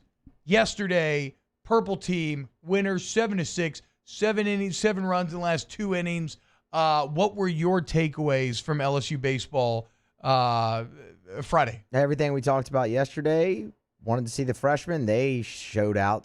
Trey Morgan, Will Safford, Dylan Cruz for the gold team went a combined 5 for 10, drove in about 3 runs. And that's who you highlighted yesterday that you wanted to see. Will Helmers, another freshman, had a double in the game as well. Any concern over the closer giving up 7 runs over 2 innings? No, because he's not the closer, so no. It wasn't Devin Fontenot that gave up those 7 runs. So, no, not at all. Fall baseball, once you've seen the same pitching for 4 weeks, I mean, they tend to really start hitting the ball well. I mean, it's tough to take a lot from that. You look more deeper into the at-bats that they were having. Like Trey Morgan yesterday had an 8-pitch at-bat before he delivered a single, fouled off 4 2-strike pitches in a row. That's something you really like to see because pulmonary teams have shown a propensity lately to strike out more than they ever have. Yeah. And they're chasing pitches out of the zone. They're taking called third strikes. So seeing that is encouraging. Defense played well. Cade Beloso, we talked about him moving out to left field. Our friend Reggie Chapman over at WBRZ was covering the scrimmage last night. He posted a video on his Twitter of Cade Beloso making a running catch-up against the wall last night in left field. So how about it? Maybe Cade Beloso, left fielder, is a thing that will take off and be successful for LSU in the spring. So, I mean, overall, good first game.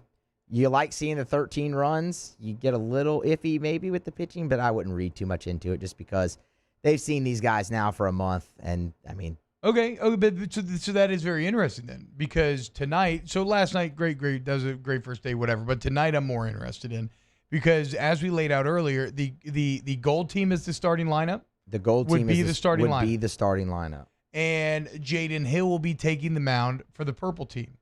Yes. Tonight. So you're going to have ones-on-ones. You're going to have Jaden Hill going against LSU's best lineup. And as you said, in a situation where they've seen him for about a month now, right? Yeah. So, like, you would think that they would be able to have some success against him. What are you looking for in today's Game 2 of the Purple and Gold World Series? It'll be interesting to see if what Paul Maneri said on Tuesday continues with Jaden Hill. He said that he's gotten stronger as his outings have gone on, but he's given up a little bit in the early going. So can the lineup get him early, and will he continue to get stronger, or does he just go out there and have a Jaden Hill outing that we've seen before? He's very capable of doing that because his stuff is good enough. The kid throws 99. He can touch 99. So, I mean, again, they've seen him a lot now, but I still expect Jaden Hill to pitch very well, and you'll see where he is for sure going, because I'd imagine they'd want to stretch him maybe a little bit. Yeah, I was going to say, how many innings do you think they go with him? I think it depends on pitch count as well. LSU does a 25 pitch count per inning limit in their scrimmages. Okay. So once the pitcher hits 25 pitches, the inning's over. So, I mean, regardless. So, I mean, it's going to depend on that, of probably how long they stretch him. But I imagine maybe they want to get him 4 innings at least. All right, we'll be on the lookout for tonight. Look, if you're an LSU baseball fan, this is factoring, as Musso laid out yesterday, to be a very strong year. When you just look at all the recruiting classes and everything. What was it on, if you look at recruiting classes and just current members of the roster, where does LSU rank? Like on draft potential? Baseball that's America. What it was, draft potential. Baseball America had them ranked number 4, 4th best roster in the country. Okay, well, there you go. And that roster started to take shape and going to be sparring with each other tonight. Musso will bring you all of the updates tomorrow. I think ultimately, Danny, I agree with Ricky Compton. Well, I don't deny that I enjoy Hans Zimmer's composed soundtracks. They just are not as iconic as John Williams. And look, in Zimmer's 30 years, that's what else I wanted to point out, right? We said that John Williams started composing in 58. Jaws was in 75. And that was kind of felt like the tipping point just looking at his filmography. I want to say Zimmer started in the 80s. So he's got a while left to kind of continue to build out his filmography. But right now, I think John Williams. And for some reason, Ryan Matthews hating on Christopher Nolan as director. I don't know what he's. I don't think that Christopher Nolan is very good at getting emotion out of his actors. Interstellar is maybe the exception of the rule. Inception, the ending of Inception. No emotion in any of Inception. Very cool, very fun. A little less cool the more you think about it. Yeah, it did nothing. That's what I'm saying. A lot of times I don't think the emotion hits in Nolan films. It's kind of the same thing in Dark Knight. Did you ever really care when Maggie Gyllenhaal died? Yes, did it do anything? No, you did not. Cared. No, that's such a lie, dude. That's such a lie. Exactly. Okay, so y'all. Where are the jokes? Wait. Where are they coming? That's not Christopher Nolan, though. That's the actor. Yeah, but Nolan makes those choices. Okay, he also went a heavy Bane voice. Okay, so to you're the saying point where Christopher nobody Nolan's gives terrible? it. I can't No. stand your hate for The Dark Knight Rises. It really aggravates me. I am just not wanna say that. saying Christopher Nolan is terrible. He's an incredible director. But even Dunkirk, every single Dunkirk's movie he's made so awesome. far. Yes, Dunkirk's awesome. It's not a terribly emotional film. 1917 Are you had trying to me cry in bathing every in my movie you own watch? tears. No, but I want to. But no. That's just my critique of Nolan. It's not they're bad movies. I just don't think that he gets like his strong suit is not getting like emotional performances out of his actors or emotional hooks in his movies. His movies are very high concept. They're very cool. They're very fascinating. They're incredibly well executed. They play with time in really interesting ways. I've heard Tenet's wildly good in that regard. You still haven't seen it? Still have not seen Oh it, my. unfortunately. I know. I really want to. It's incredible. Um, It's very complex and like. I mean, confusing, even but the it's old like- Nolan was one of his first films, the black and white one, where the one dude's a stalker. Oh yeah, we gotta go. Very good movie. Really good movie. Very good movie. But again, not Didn't make me cry. Not the hard to. Not that it didn't make me cry, Danny. Didn't make me cry. Even if I'm Top not 3 crying, director? even if I'm not crying, I want emotional hooks. Top 3? Oh, come on. I mean, what are we talking about? Top 3. Working right now? Oh, okay, we'll have to get into this. We'll get into this later. All right, let's go to commercial break. What do y'all think? Top 3 directors right now in Hollywood. Right now, like currently working right now. And let's see what we come up with here on OTBOT. OTB OT. We opened up the playbook and expanded our coverage. Listen daily in high definition on 98.1 HD2. We are 104.5 ESPN Baton Rouge.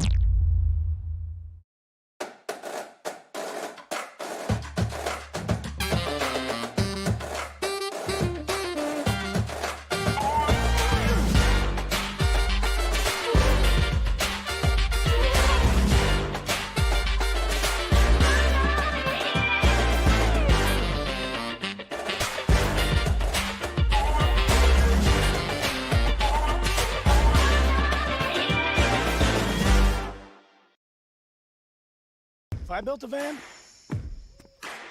it would do more than haul. It would carry my entire business. I'd make it available in dozens.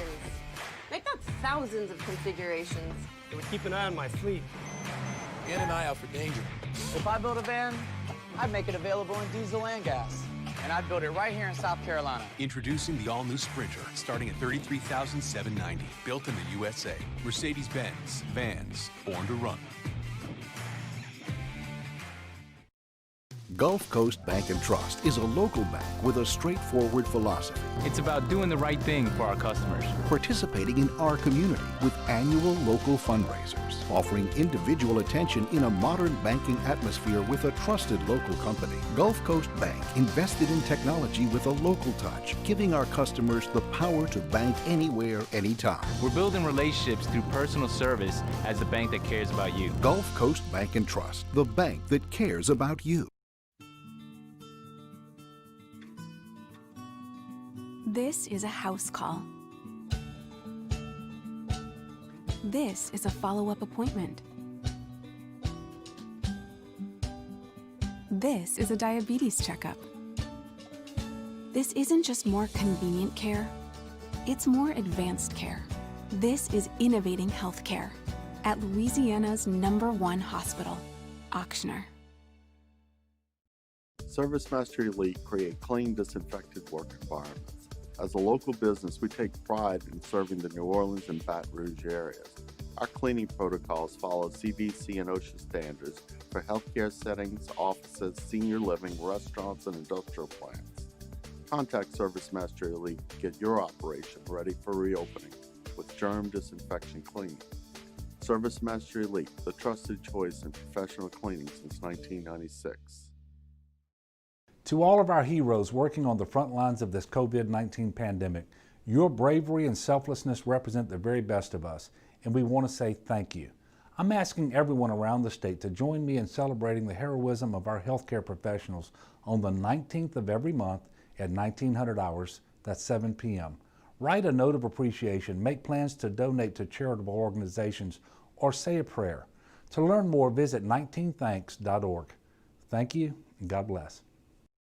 T-Bob Abear here with breaking news. Front to Back Boat Services is the shop to upgrade your boat tech this fall. With not one but two NMEA certified techs, who better to install your Panoptic sonar, your HD displays. You want to see the fish under the water before you even cast?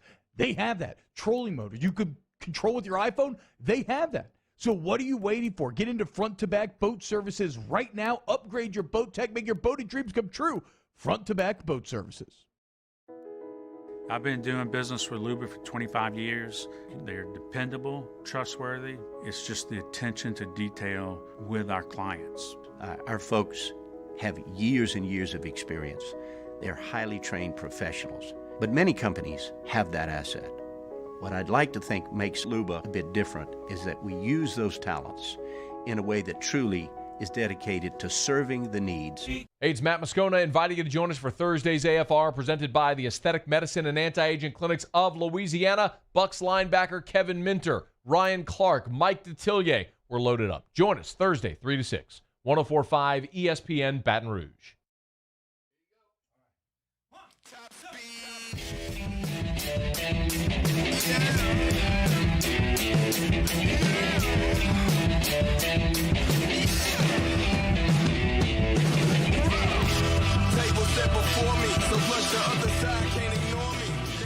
OTB, OT, with T-Bob Abear, ESPN Baton Rouge, New Orleans, Alexandria. All right, wrapping up this last minute of OTBOT. Thank you for letting us go a bit off the rails today. It is bye week. Get a little more time to mess around. I very much, Danny trolls me constantly. He is one of those people, like my buddy Josh does this as well, where his jokes are just lies. So it's like, he'll just tell me a lie that I'll believe and I'll like engage with and talk to him for a little bit. And then he'll be like, oh, I'm just kidding. I'm like, it's not really a joke. It's a lie. There's no real creativity or punchline. Like yesterday when you told me that we were installing new equipment in here and that's why it's so cold and that it was going to be colder every single day of the week. It's like very plausible. It all made a lot of sense. It wasn't that there was any punchline or anything. It just came out later that you had completely made that all up. Just messing with you. Yes. Well, I'm enjoying messing with you today. Unfortunately, you may be right. I don't know if I can come up with 3 directors that would be accepted as being better than Nolan. For sure, Scorsese, you could argue. I mean, Tarantino to me is number 1. I would still go like Wes Anderson, Taika Waititi, PTA probably over Nolan. But I get it. I mean, Nolan's filmography is incredible. No emotion, Danny. No crying. Where are the tears? Okay? I know that you're a hard-hearted son of a gun. But yeah, but I'm not. Okay. All right, y'all have a great day. Musso, great job. Danny, great job. To all of our listeners, texters, tweeters, callers, all that. Great job. We'll see you tomorrow. OTB, Friday. OT. If I built a van, it would do more than haul. It would carry my entire business. I'd make it available in dozens. Make that thousands of configurations. It would keep an eye on my fleet. And an eye out for danger. If I built a van, I'd make it available in diesel and gas.